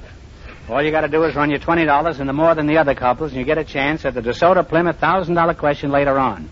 Fenneman's off stage to remind our listeners how much the first couple won. The accountant and the ballroom bouncer won $160. Here we go. Let's see how high I can build you $20. You selected bowl games, B-O-W-L. Now you got $20. How much you going to try? 10. Talk right up into the microphones. Because over 300 people are listening here tonight. All right. In what city is the Sugar Bowl game played? Sugar Bowl, New Orleans. In New Orleans is right. And they're on their way with $30, Groucho. See how easy it is? Now you got $30. Remember, you're going for $1,000 tonight. Now, how much of the 30 you going to risk? 20. Where is the Orange Bowl game played? Miami, Florida. Miami is right. And now they have $50. Now you got 50. Here's your third question. How much of the 50 you going to try? 30. $30. In what city is the Shrine East-West game played? San Francisco. San Francisco is on the nose. They're climbing now. They have $80. All right, you're steaming right ahead now. Here's your last chance to beat the other couples. How much of the 80 you going to risk? Talk up. Talk right up. Into the microphone. She wants to bet 60. She wants to bet 60. And how much do you want to bet? I'd rather bet the whole 80. You would, huh? Okay. You want to go whole hog?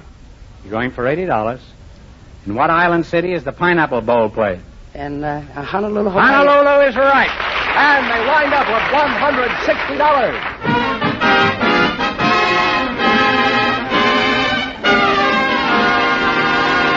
Thanks and good luck from the DeSoto Plymouth dealers. Now, pretty soon we're going to know who's going to earn the chance at the $1,000 question. George, who's ahead so far? Well, nobody's ahead so far. Nobody's ahead so far. Both the first couples have $160. You mean they're neck and neck? They're neck and neck. Well, let's hope they don't do any neck and neck in here, huh? And let's not forget that the DeSoto Plymouth secret word is still spoon. Say, Groucho, we have a surprise for you. Our final couple is an Irish war bride and her husband. And here they are, Mr. and Mrs. Wysowski. Meet Groucho Marx. Welcome for the DeSoto Plymouth dealers, youngsters. And if you say the secret word, you win $100 in cash instantly. It's a common word, something you'll find around the house. Mrs. Wysowski, you're an Irish bride? Yes. Wysowski, you're one of the Notre Dame Irish. Faith and Begar and Barry Fitzgerald. Sure, and it's a fine thing to be after having you here with us here tonight. Huh? How's my brogue? Oh, they don't talk that way where I come from. They also don't talk that way where I come from.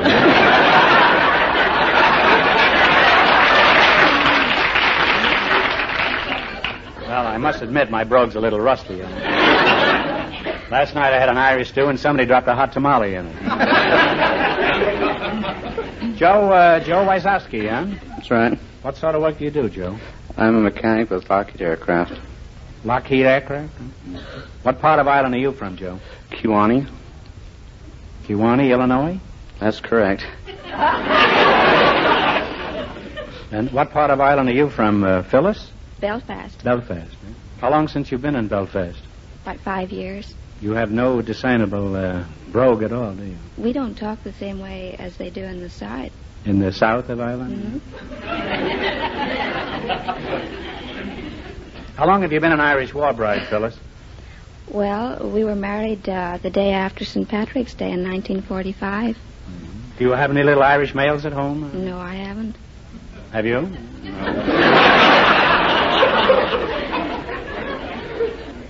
Joe, me lad, how long have you been married? I got married when Phyllis did. What were you doing in Ireland? Well, I was an aircraft mechanic for Lockheed. In Ireland? Yes. When you were courting Phyllis over in Ireland, where did you take her, Joe? Well, we went for an occasional walk, just show once in a while. Oh, now that you're an old married couple, where do you take her now for excitement? Oh.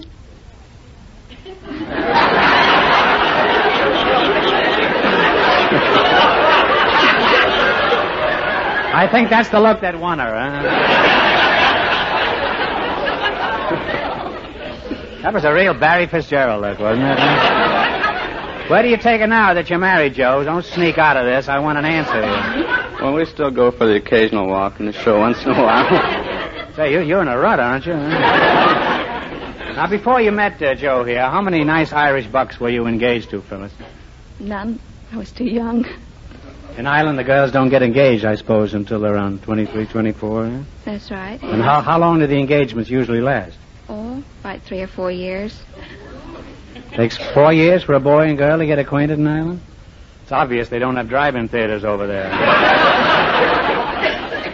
Over here, they have 10-minute intermissions at the drive-in so the kids can get married. Have you ever kissed the Blarney Stone, Phyllis? No, that's in the South. Well, since you never kissed the Blarney Stone, would you tell me how old you are? 27. Are you sure you haven't kissed the Blarney Stone? How old are you, Joe? I'm 35. Phyllis, how old do you think I am? And no flattery now. Oh, I'd say about 40.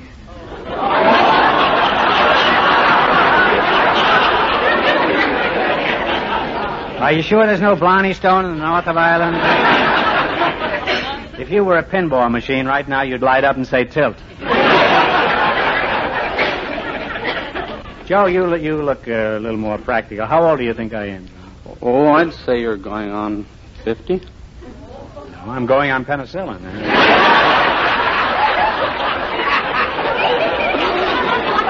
I grow my own, too. I scrape it off old moldy jokes. Well, you each made a pretty close guess, 40 and 50. That's 90. That's about right.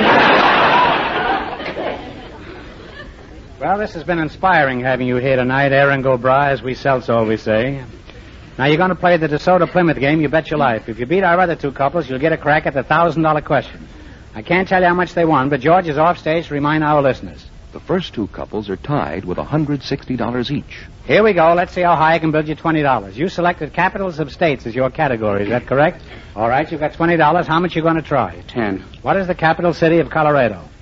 Denver. Denver is correct. And they're on their way with $30, Groucho. Remember, you're going for $1,000 tonight. How much of the 30 are you going to try? Talk right up, Joe. 20. $20. What is the capital city of Nebraska? Lincoln. Lincoln is correct. They're climbing. They have $50. All right, you got $50. Here's your third question. How much of the 50 are you going to risk? 40. $40. What is the capital city of Virginia? Richmond. Richmond is right. They're really on their way now. They have $90. Well, you're zooming along. You got $90. How much are you going to try? We'll try 80. You're going to try $80. What is the capital city of New York? Albany. Albany is right. And they wind up with $170. And that means that the Irish couple get the chance at the DeSoto Plymouth $1,000 question.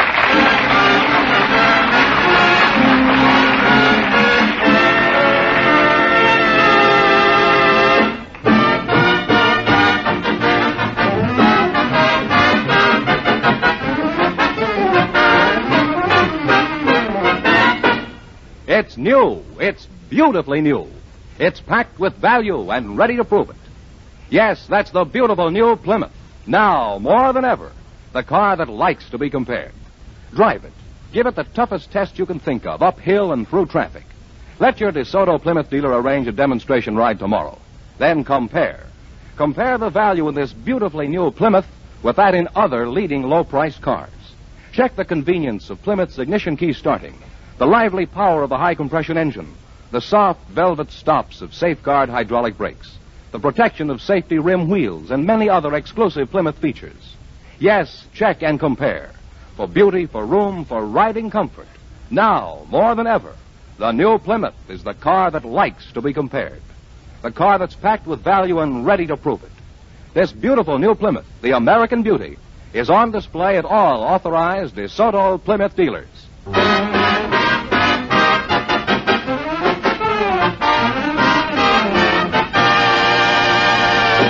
And here's the Irish war bride and her husband, all ready for the DeSoto Plymouth $1,000 question, Groucho. All right, here we go for $1,000. Ready? I'll give you 15 seconds to decide on one single answer between you, so think carefully and please, no help from the audience. Here it is. The Star-Spangled Banner was written in 1814 and became our official national anthem in 1931. Before the Star-Spangled Banner was written, what song was considered the national anthem of the United States?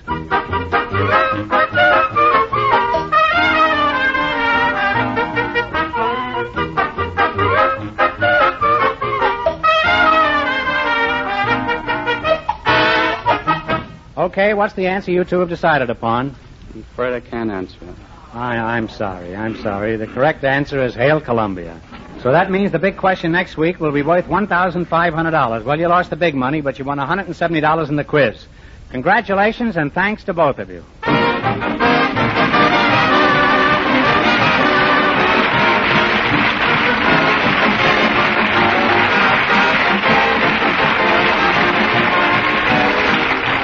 You Bet Your Life is a John Goodell production, transcribed from Hollywood, directed by Bob Dwan and Bernie Smith.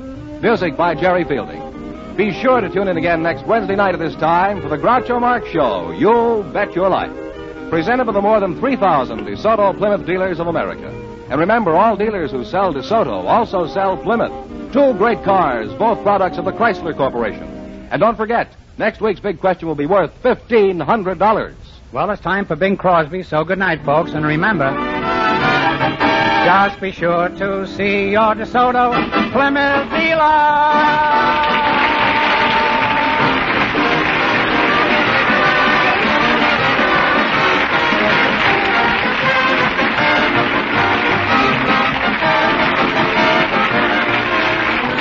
Here's a tip from the National Safety Council. It's good to be on time, but it's better to be safe.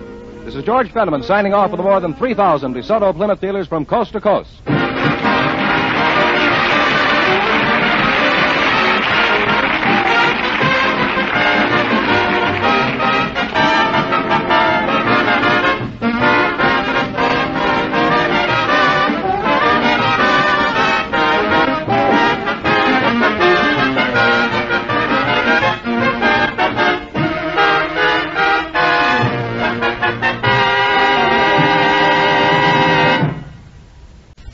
Ladies and gentlemen, the secret word tonight is sky. S-K-Y. Really? You bet your life.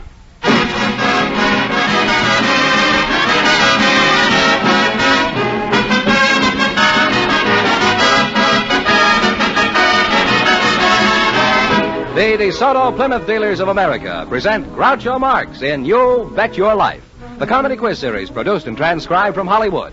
And here he is, the one, the only... I wonder whatever happened to that red-headed girl. Oh, that's me, Groucho Marx.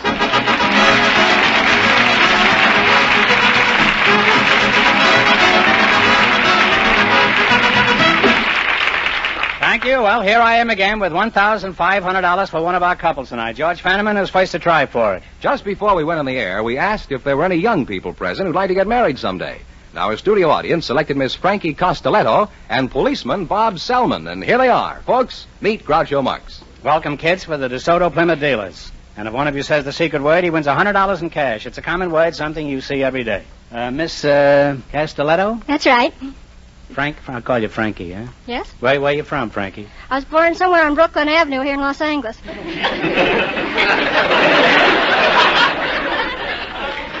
What do you mean you were born somewhere along Brooklyn Avenue? Well, we were going to the hospital, and I know that on my birth certificate it just says Brooklyn Avenue. Do you root for the Dodgers?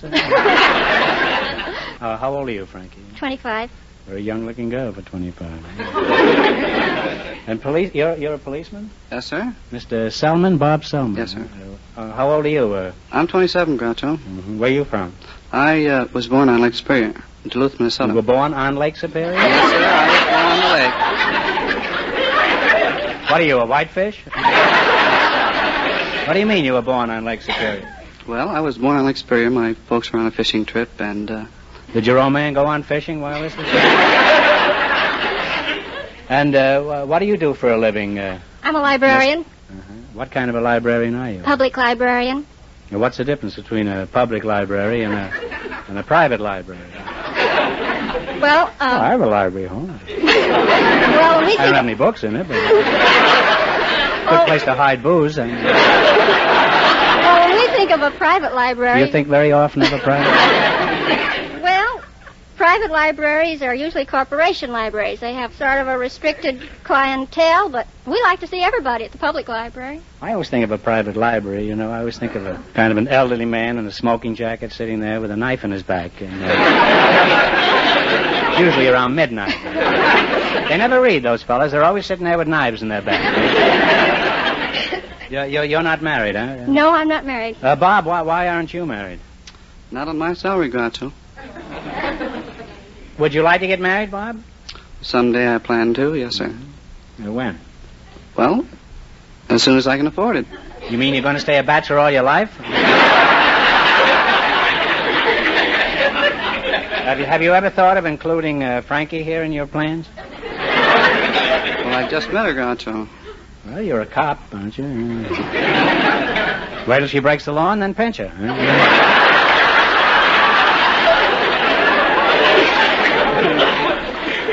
And Miss Castelletto will tell you a thing or two. You're still a policeman, aren't you, Bob? Yes, sir. What kind of a cop are you? I'm a probationary officer. You're on probation? Why is that? Well, you're on your probation, Groucho, until you've proven yourself to your superior officers. You're under constant observation? Yes, sir. I'm under constant observation. Mm-hmm. You mean you're cracked? No, sir. I have to prove myself first. You have to watch yourself every minute, huh? Watch myself every minute. And while you're admiring yourself in the clothing store, across the street, the crooks are robbing the bank, I suppose. Miss Castelletto, what do you think of a man who's half cracked, under observation, and goes around pinching people? I think he's cute.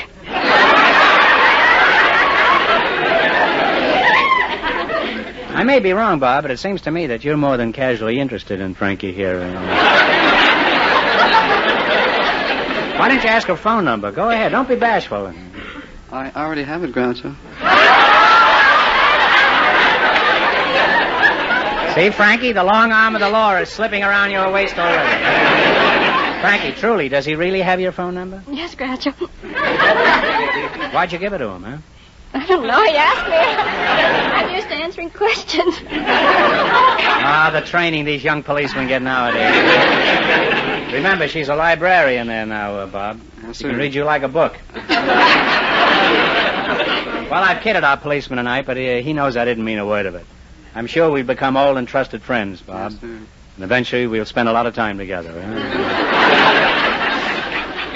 Now, in just 1 minute, the two of you will play You Bet Your Life for the DeSoto Plymouth $1,500 question.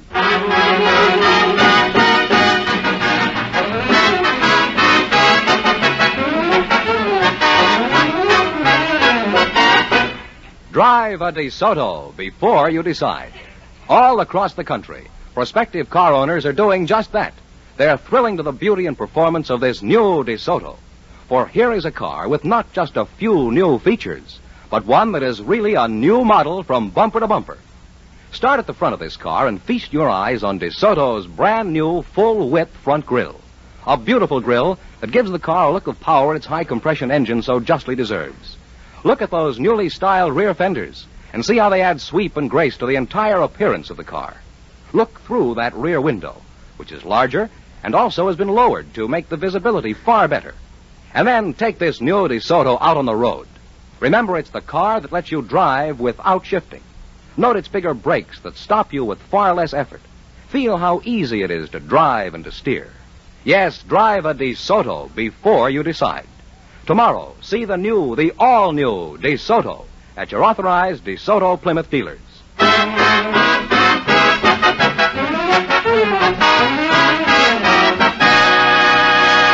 Now let's see if a policeman and a librarian will get the chance at the $1,500. Fenneman, bring them up to date on the rules. Each of our three couples has $20. They bet as much of that 20 as they want in each of 4 questions. The couple that earns the most money gets a chance at the DeSoto Plymouth $1,500 question at the end of the show. Our other 2 couples are in a waiting room off stage, so they don't know what's happening out here. You're nothing on me, Fenneman. I don't know what's going on out here either.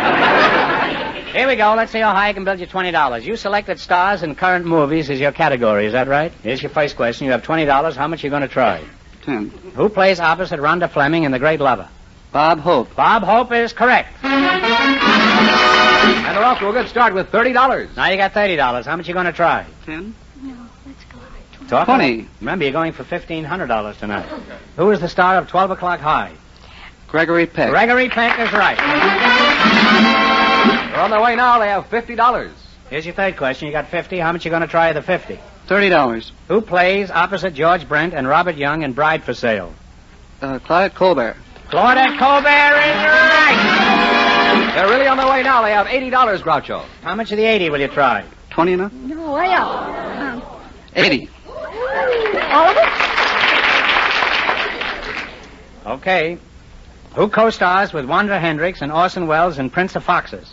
Tyrone Power. Tyrone Power is right. And they wind up with $160. Thanks and good luck from the DeSoto Plymouth dealer. Stick around now. You still might get the chance at the big question. Groucho, the secret word is still sky. Perhaps our next couple will say it. Well, who is next? A television expert and a housewife, selected by our studio audience just before we went on the air. And here they come. Mrs. Olive Rusuck and Mr. Clifford Wong meet Groucho Marx. Welcome, folks, for the DeSoto Plymouth dealers. And if one of you says the secret word, he wins $100 in cash. It's a common word, something you see every day. Mrs. Oliver Rusuck, is that right? Russick. Russick. I see. Where are you from? I'm from Rock Island, Illinois. And you, Mr. Wong? You're in television? That's right. It isn't often we have people from show business here. What shows are you on, Mr. Wong? I'm not on any show. Oh, out of work, eh? What was your last television job? Well, I repaired a console set today, this afternoon. Let me get this straight. You fix television sets? That's right. Well, what makes television work? Well, both the sync pulses and the blanking pulses were transmitted by the transmitting station. It's transmitted on the horizontal polarized plane, and it's received by the receiver. And it's detected at the... Well, I think the secret of television is pretty safe with you, huh?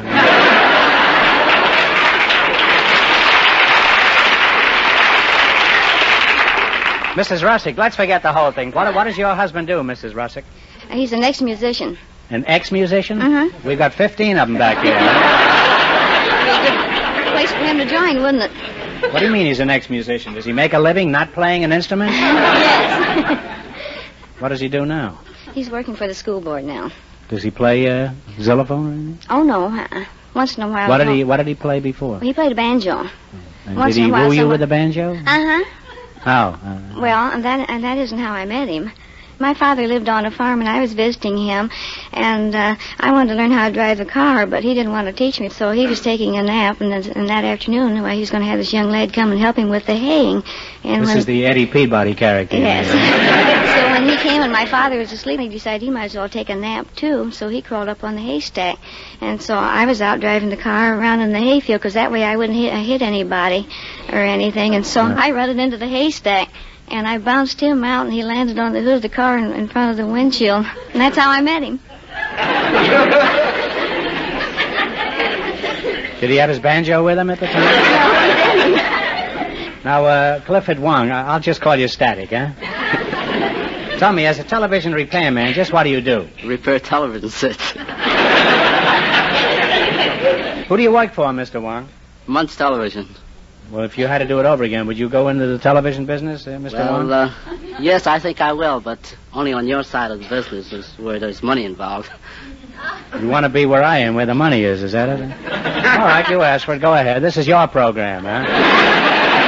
You're the comedian. I'm the contestant. Go ahead. Interview me. Think this is such a soft racket? You try it, bro. All right. What's your name? Puddin' Tame. Ask me again, and I'll tell you the same. Well, what do you do for How do you like it? Go ahead. Ask me another question. What do you usually do for a living? I'm in television. I fix television sets. Now, since you're me, go ahead. Tell a joke, huh? Well, I tell you, something funny happened to me on the way to the studio tonight.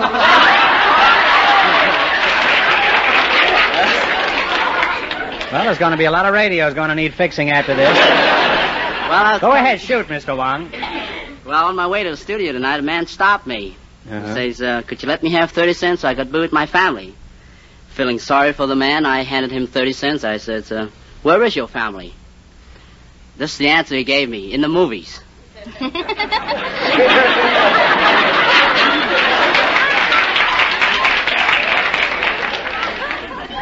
How old a man was he? Do you remember? No,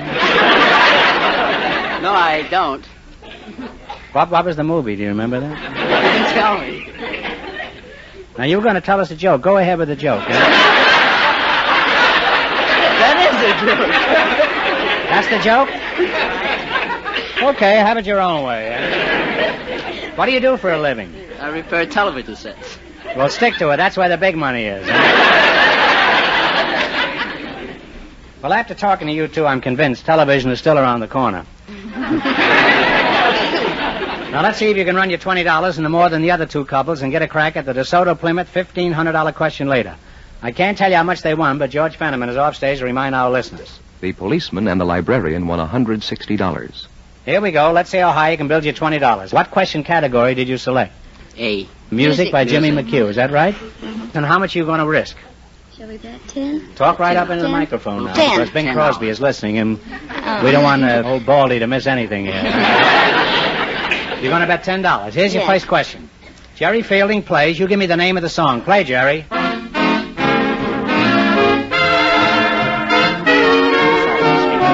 Sunny side of the street. On the sunny side of the street. $30. Okay, now you got $30. Remember, you're going for $1,500 tonight. How much of the 30 will you try? 20. How much? $20. What is the name of this song?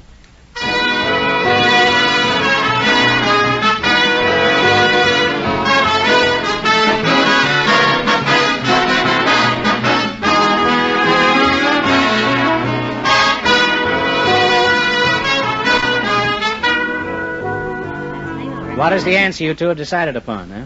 Take a stab at it. Something about sky, isn't it? Hey! It's got a secret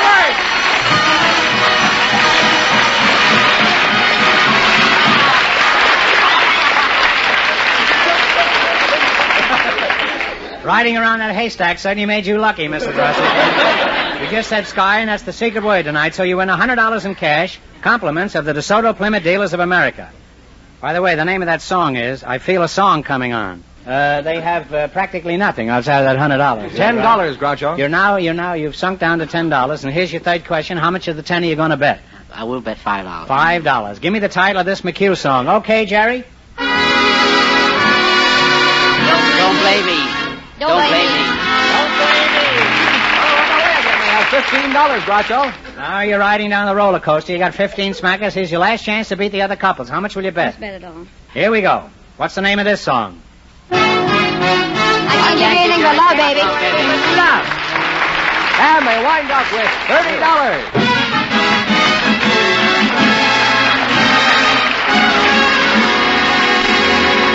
Thanks and good luck from the DeSoto Plymouth Dealers. All right, let's have our third couple, George, and it won't be long before we know who gets the big question. Who's ahead so far, Fenneman? The librarian and the policeman with $160. And the secret word is still sky. We invited some auctioneers and some square dance callers to the show tonight, and here comes the couple selected just before we went on the air. Auctioneer Ken Porter and square dance caller Irene Hanford meet Groucho Marx. Welcome to You Bet Your Life, folks, and if one of you says the DeSoto Plymouth secret word, he wins $100 in cash instantly. It's a common word, something you see every day. We have an auctioneer and a square dance caller, eh? Miss Irene Hanford? That's right. You're a square dance caller, is that right? Yes, I am. Mm-hmm. Isn't that a kind of a peculiar occupation for a woman? Well, it might be, but I think women can do anything men can. You really think so, huh? I'd like to see you get into the steam room at the Elks Club.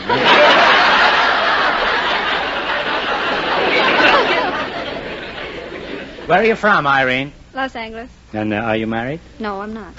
I'm a miss. You're a miss, huh? Well, a miss is as good as a mile. I always say. No, I don't always say that. In fact, I never say that. I haven't said that in years. You're the auctioneer, Mr. Porter? Where are you from? I'm from Champaign, Illinois. How long have you been in California, Mr. Porter? Well, I settled here in about 1945. What'd you settle for? 90 cents in As an auctioneer, 90 cents in the dollar, I suppose. Huh?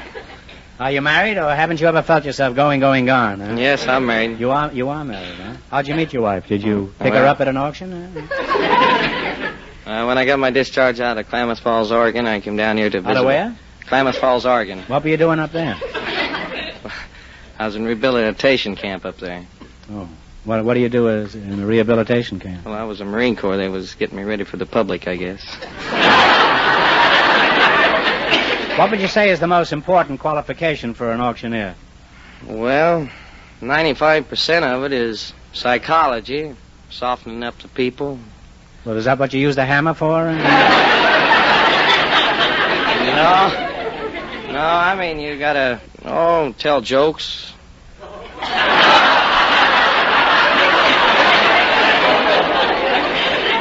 I'm still trying to recover from the last joke.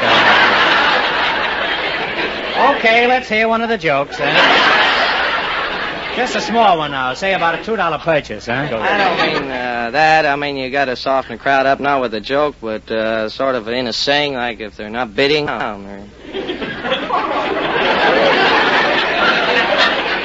That's a nice joke, I think, to tell. Or that they have any of them ever taken you up on that offer? How does an auction work, Mr. Porter? Well, you bring up an article and you explain it. For instance, if you're selling a cow, a piece of furniture, diamond ring, or anything like that, you explain it. And you have to explain a cow to the audience? How do you explain a cow? I'd like to hear it. How many bids are needed to sell an item, man?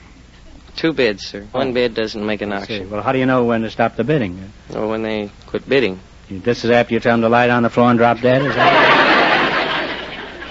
Where do you do your hawking or auctioneering? Well, I auction at Auction City, and there is really a city called Auction City? Yes, sir. It's the biggest one in the world. Well, I'm kind of curious to hear you give your pitch. Suppose I got a $1,000 diamond ring here, and I want you to sell it for me. Now, you go ahead and sell it. All right. Now, here's a very gorgeous diamond ring, ladies and gentlemen. What are you going to give for it? All right. Down to 25 bidding now, 30 now, $30 bidding now, 5 now, 35 bidding now, $40 board. Now, ladies and gentlemen, you forgot to say drop dead, huh?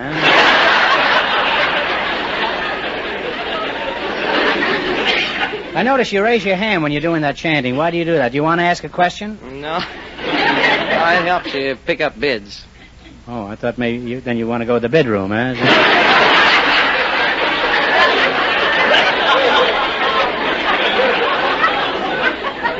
Well, Irene, I'm nuts about typesickery.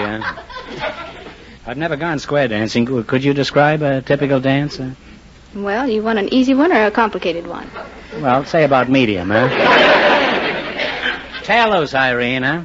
Well, how about... Throw your inhibitions out the window. Well, the first and third couples lead out to the right in circle 4. And they go once around, then the working gents go home. Did you say the working gents go home? Yeah. Well, then who do they dance with? You've only started, and the men leave already? And the girls, their partners, are left on the side with the other 2 gents in 2 lines of 3. Well, there's 2 gents that didn't go home, huh? They don't like it at home, huh? Well, tell me, Gallicurci, could you call a square dance? Well, I might give you just the way one might start. Okay. You always start out with an element left and a grand right and left, you know. So you might start out, well, swing your honey high and low when you keep on swinging that calico. Now it's element left with the old left hand. Right to your honey, go right and left grand. A hand over hand all around that ring and a hand over hand with the dear little thing. And you beat your honey and promenade.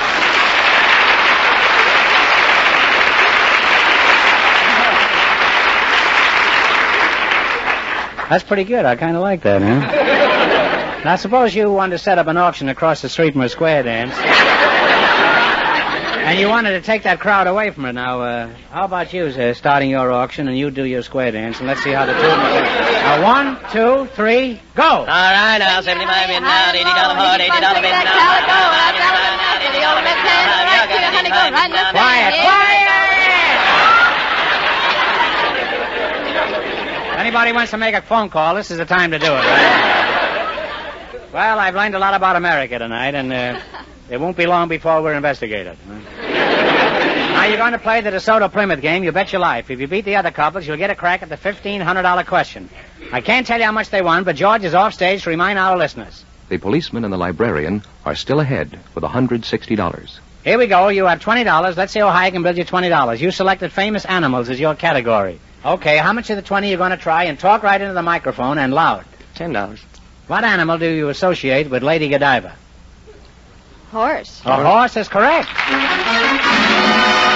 They're on their way with $30. I'd rather associate with Lady Godiva than the horse. Okay, now you got $30. Remember, you're going for $1,500 tonight. How much of the 30 will you try? Make it 20. 25 is better. 25. Okay, 25. What kind of animals do you associate with the Pied Piper? Mice. Rats.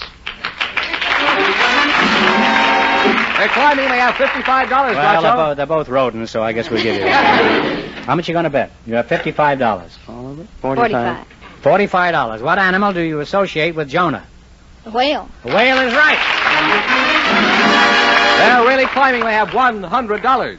Well, that was a whale of a fine answer. Now, you have $100, and here's your last chance to beat the other couples. How much of the 100 will you bet? You going to shoot the wakes? What animal do you associate with Romulus and Remus?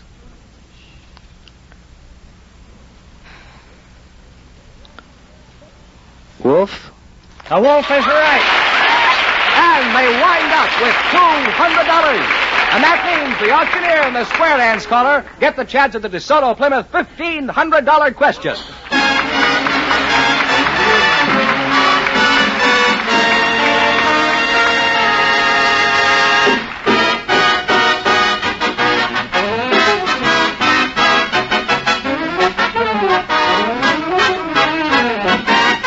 If you're thinking of buying a new car, remember this.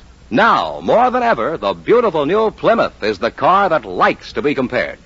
Because the new Plymouth is the low-price car most like high-priced cars. It's packed with value and ready to prove it now at your DeSoto Plymouth dealers. Check the value in this great new car yourself, feature by feature, against that of any other leading low-priced car.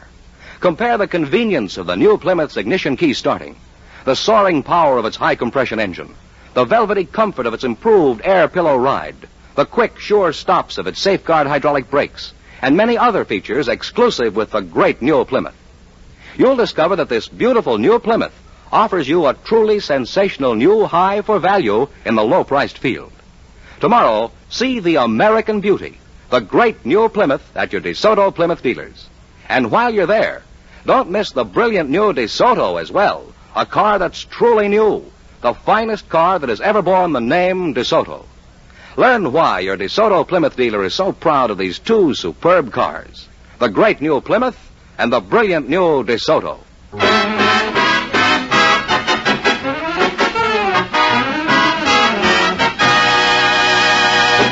And here is the auctioneer and the square dance caller, the winning couple, all ready for the DeSoto Plymouth $1,500 question, Groucho.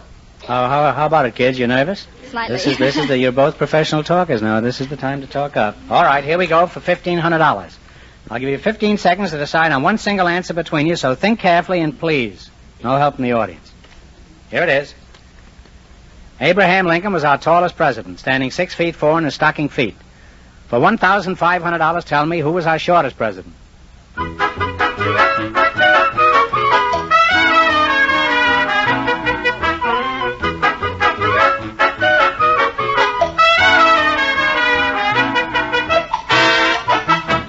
What's the answer you two have decided upon? Ulysses Grant? No, I'm sorry. It was James Madison, who was 5'4". So that means the big question next week will be worth $2,000. Well, you lost the big money, but you won $200 in the quiz. Congratulations, and thanks to both of you.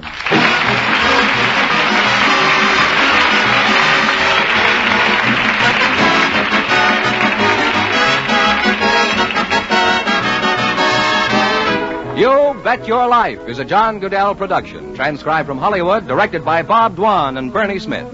Music by Jerry Fielding. Be sure to tune in again next Wednesday night at this time for the Groucho Marx Show, You Bet Your Life, presented by the more than 3,000 DeSoto Plymouth dealers of America. And remember, all dealers who sell DeSoto also sell Plymouth. 2 great cars, both products of the Chrysler Corporation. And don't forget, next week the big question will be worth $2,000. Well, it's almost time for Bing Crosby, so good night, folks. And remember, just be sure to see your DeSoto Plymouth dealer.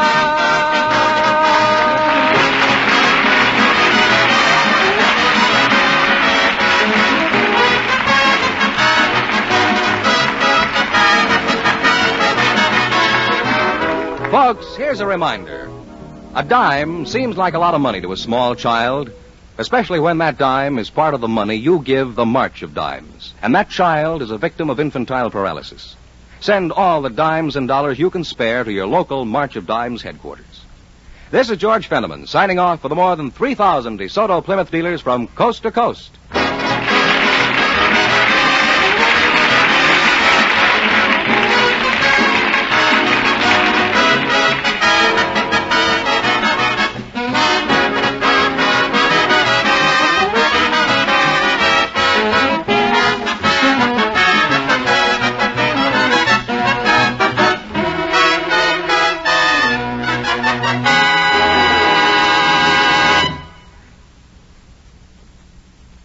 Well, he's an electronic technician at Hughes.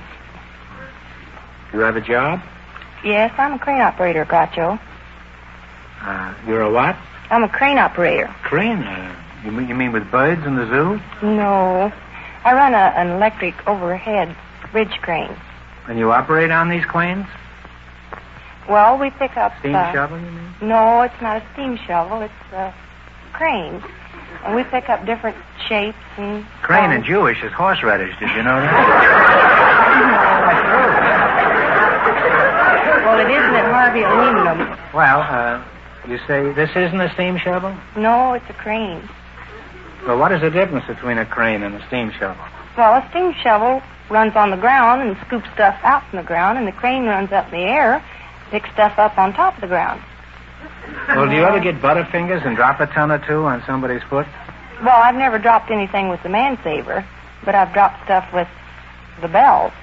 However, sometimes you pick up something more than you want. No, I've done that frequently. It's always ended disastrously for me.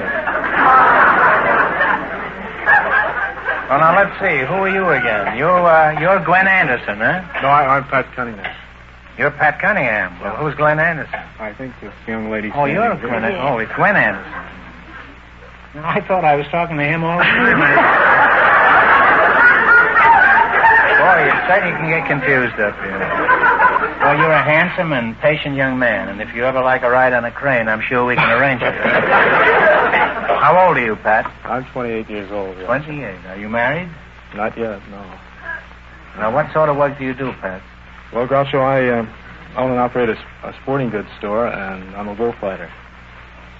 You're a bullfighter? Yes. In the store, you have a bull? Not in the store, no. Is this true? Yes, sir. I've been fighting bulls for 2 years. I started over in Spain last year. Well, that's a fairly normal job for a young man at 28, especially if he has no desire to be 29. Well, how did you happen to become a bullfighter? Did you get tired standing in line at the butcher shop? No, I went down to Tijuana, and I met some people down there, aficionados, and I met some matadors down there, and I got interested in it from there. I didn't decide just like that. It took me a while, and... Well, what happened then? You rushed out and kicked the first billboard with Elsie the cow on it, huh? No, I went over to Spain, and Seville, that's where I went. You went in the civil service? Well, I've been to bullfights in Mexico City. I never understood why they cut off the bull's ear. Could you explain that? Yeah, it's an award that they give. For example, if the bullfighter is done well. This is after the coup de grace, of course, huh? Yeah. Well, see, it depends a lot on the kill, too. I mean, if he kills on the first thrust and has a pretty good faena, that's with the muleta and with the cape or capote, they'll probably give him an ear. And it progresses. If he does exceptionally well, they give him 2 ears, and if he does sensational, they give him 2 ears and a tail, and if he almost commits suicide, they throw in the hoof. They give him the ears, the tail, and the hoof. Now that's life. You knock yourself out and wind up with a couple of ears, the tail, and the hoof. And 2 guys named Armour and Swift who had nothing to do with it.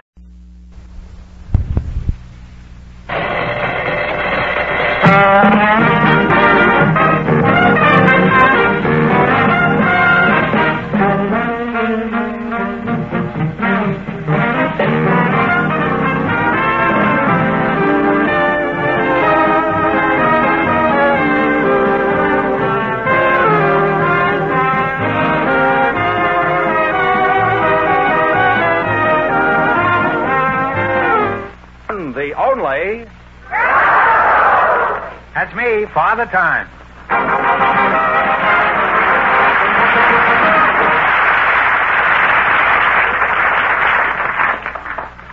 Hi, audience. Well, here I am again with 1,500 smackers for one of our couples. And if any of them say the secret word, the duck won't come down and pay him $100. The word tonight is tree. Oh, boy, he's in full swing again now. Okay, Duck. The frost is on the pumpkin. Head south, will you? Mr. Fenneman, take him with you. We have a couple of people who aren't married, Groucho. Are you related to this duck? No, I don't believe so. There is a resemblance. I was going to say we have a couple of people who aren't married, Groucho. They're Miss Zale Perry and Mr. Bill Rudder. They've never met each other until just now. So, folks, you come in, please, and meet Groucho Marx. Say the secret word and divide $100. It's a common word, something you see every day. Zale, Perry, and Bill Rudder, eh? And, well, you'll have to go at this thing alphabetically. I'll begin with Zale. What kind of a name is Zale? Zale's a nickname, Groucho. Oh, it's not like Red Zales on the Sunset, huh? Are you related to Tony Zale, the prize fighter? No, I'm not. It's a nickname for Rosalia. For Azalea? Yes. Oh. And it was slowly shortened to Azalea, Zalia, and then finally Zale, and that stuck with me. Well, it's a lovely name and most unique. How old are you, Azalea? I'm 21. 21. Well, that's a unique thing, too. We don't often have any girls at your age around here. They're usually around 100 by the time I get them. Let's see, you're Bill Rudder, eh? Yes, sir. Does anyone ever take you for Phil Silvers? Oh, yes, they do, Groucho. I'm known as the poor man, Phil Silver. See, I don't have his money. Oh. Well, who does, you know? Huh? I don't know. What is your line of work, Bill? Oh, I've had many jobs, Groucho. I've worked as a grocery delivery man. I've delivered circulars. Do you have a job now, Bill? I have a part-time job now, delivering telephone directories. Oh, classified or just the other kind? Mostly the other kind. Well, do you find this is better than the classified? Yeah. I think so. Why is that? Well, it covers more territory. Well, that's a pretty baffling answer. Now, is that all you do? Just deliver the classified telephone? Oh no, I'm a singer too. Do you sing while you're delivering these books? No. Well, have you had any experience as a singer? Yes, I have. I've sung. I had a little bit of experience as a singer. I've sung with Wally Stouffer's orchestra and Ken Harris's orchestra, and I sung in a nightclub in Lowell, Massachusetts. And they have a nightclub in Lowell, Massachusetts? Yes, they do. When does it operate? In the daytime? Now, Zale, do you have any hobbies? For example, what do you like to do on weekends? On weekends, I skin dive, Groucho. You dive in your skin? Skin diving is a sport that has just been introduced. And to skin dive... Oh, I'm pleased to meet you. To skin dive, Groucho, it's just going beneath the surface, not more than 30 feet, with either an aqualung or just holding your breath and swimming around along with the fish. We spear them and also take many movies. How far down can you dive with this rig? With the aqualung, I dove to 209 feet. Well, I admire you, Zale. It must take a lot of courage to go down that deep. I get panicky when the barber puts my head in the sink for a shampoo.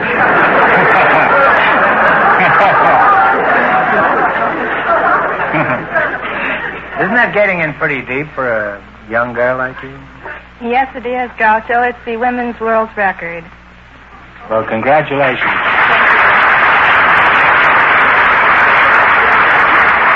Let me shake your hand, Zale. Zale. Zale. I've always wanted to meet the girl who's sunk lower than any other woman in the world. You know, last October we had a woman on our show who's been higher than any other woman in the world. Did you know that? No, I Her name is Mrs. Dianfirth, I think, some name like that. She climbed some mountain in China. Now, if we could only get a woman who's never done anything, we could close for the season right now. Well, it's been a devastating experience talking to you two. Now let's see how much money you can win. You're going to play You Bet Your Life. Now, we start you off with $100. You try to increase your bankroll by answering 4 questions. You understand that? Yes. Okay. Now, you selected capitals of foreign countries. What are you going to start? $100. $100. Well, you are the one, Zale. All right. What is the capital of Ethiopia? Addis Ababa. Addis Ababa's right. Addis Ababa. Off to a good start. You have $200. Hey, you really are a courageous one, you two. Now you have how much? $200. $200. Now what are you going to do? 90. Fine, 90. Okay, 90. What is the capital of Venezuela? Caracas. Caracas is right, huh? You now have $290. 80's fine. Okay. What is the capital of Romania? Bucharest. Bucharest is right. I have $370. Now, what are you going to do this time? Here's your last chance to beat the other couple. Yeah, that's right. 70. $70. What is the capital of Panama? Panama. Oh, brother, this fellow is sharp. Panama City. Well, we give it to you. And you wind up with $440. Thank you very much.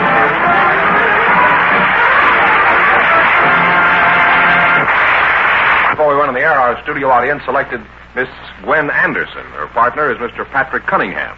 So, folks, would you come in, please, and meet Groucho Marx? Say the secret word and divide $100. It's a common word, something you see every day. Gwen Anderson. Well, you're a fine-looking gal. How old are you, Gwen?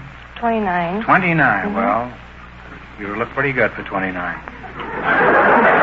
Even look good for 39. What, you have a husband, eh? Oh, yes. What sort of work does your husband get the steaks?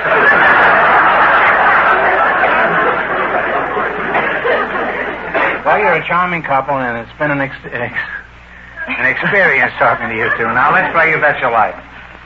In the race for the $1,500, the first couple won $440, and the secret word is tree. You selected sports, and this, you ought to be easy. Good for you. You have a sporting goods store. Remember, the more the question is worth, the harder it is. Now, one answer between you on everything. Now, what do you want to start with? Start at 50. 50. In golf, when a player finishes a hole in 1 under par, what do you call that score? That's a birdie. That's right. A birdie is right. You now have $150. Now, then, what are you going to go for? 60. 60. The fastest recorded time for a certain track event is 3 minutes, 58 seconds. What is the event? The mile. The mile run with Anderson. You now have $210. Now then, $210. What are you going to go for? We'll go for the door right now. 70? 70. All right. 70. What famous racetrack is located in the Miami area? Santa something. Wait a minute. Vilmar? No, Hialeah. You lost half your $210. You now have $105. Okay, now don't get discouraged. 80. We'll take the 80. $80. In what sport is Olympic champion Pat McCormick famous? Well, that's a girl bullfighter, but this is diving. Swimming and diving is correct. And you wind up with $185.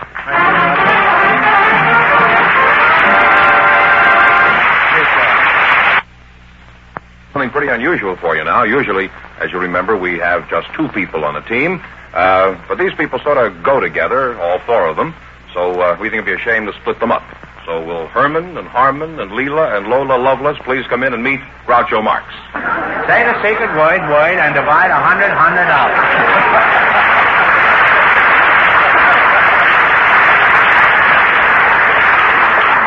It's a common, something, you, see, every day. George, you're kidding. There's no such people as these.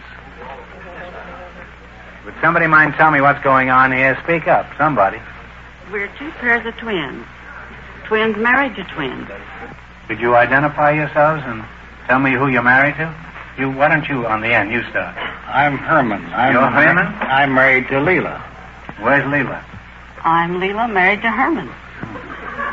And I'm Lola, married to Herman. I'm Harmon, married to Lola. Yeah, I sure thought you were Leela. Well, I'm Groucho, and I'm leaving. Hyman, where are you from? St. Paul and Minneapolis, the Twin Cities? No, Carthage, Missouri. Carthage? Carthage, Missouri. Harmon and I were raised there. Oh. Lola? Now, where were you? Which one is Lola? I'm Lola. You're Lola. And Leela. You sure you're not Hyman, huh? No, I'm really Lola. Oh. How old is your sister, Leela? She's 59. And you? I'm 59. How old are you, Hyman? I'm 59. I'm Herman over here. Well, you may be Hyman over there, but he's Hyman over here. I'm 59. How long have you been married, Leela? We've been married 35 years, and we had a double ceremony. I bet the judge had a double scotch right after. Lola, you and your sister look exactly alike to me. Is there any birthmark or vaccination to distinguish you? Yes, I have a vaccination scar, and she doesn't. She doesn't? She doesn't. Is Hyman aware of this? Well, I don't know whether Herman is, but Harmon's aware of it. Hyman, is that how you tell them apart? I'm Herman over here. You may be Hyman over there, but he's Hyman over here. If you want to be Hyman, you'll have to come over here. Everybody on this side is Hyman. So what do you do for a living, Harmon? I'm a veterinarian. I work for the government. Oh, veterinarian. You never ate meat in your whole life? I said veterinarian, not vegetarian. Oh. I don't hear very well. My glasses need fixing. Well, what is your job, Harmon? I'm Herman. And I'm a veterinarian, too. I work for the government. We're all domed, I think. Leela, did you both live in the same town? Yes, we do, in Modesto, California, in the same house. Same house? In the same house. It's a good thing there's a vaccination there.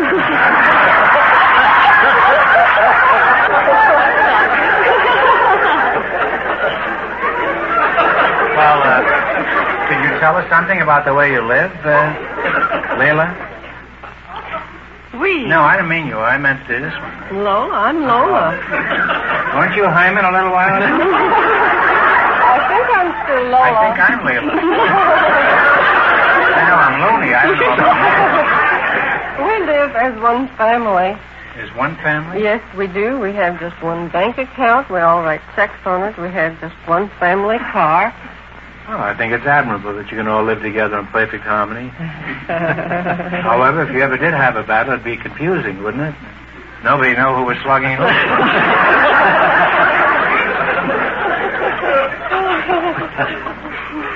You know, they always say that variety is the spice of life, in addition to being a theatrical weekly. Now, Hyman, or Harmon, don't you ever get sick of looking at Hyman after all these years of being so close? Now, be honest now.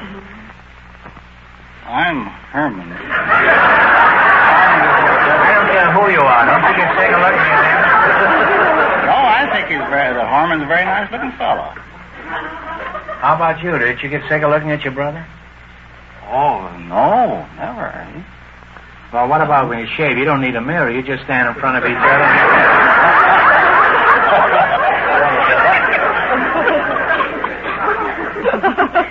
Well, you're a couple of pretty cute-looking gals. Well, thank you. Pretty cute-looking guys, too. Thank you. And now we're going to play You Bet Your Life. Do you all know how to play this game? Yes. I don't think it'd be fair to our other couples if all four of you had a crack at the answers. Why don't you elect two of you to represent all of you, and the other two can remain as the ambassadors or plenipotentiaries.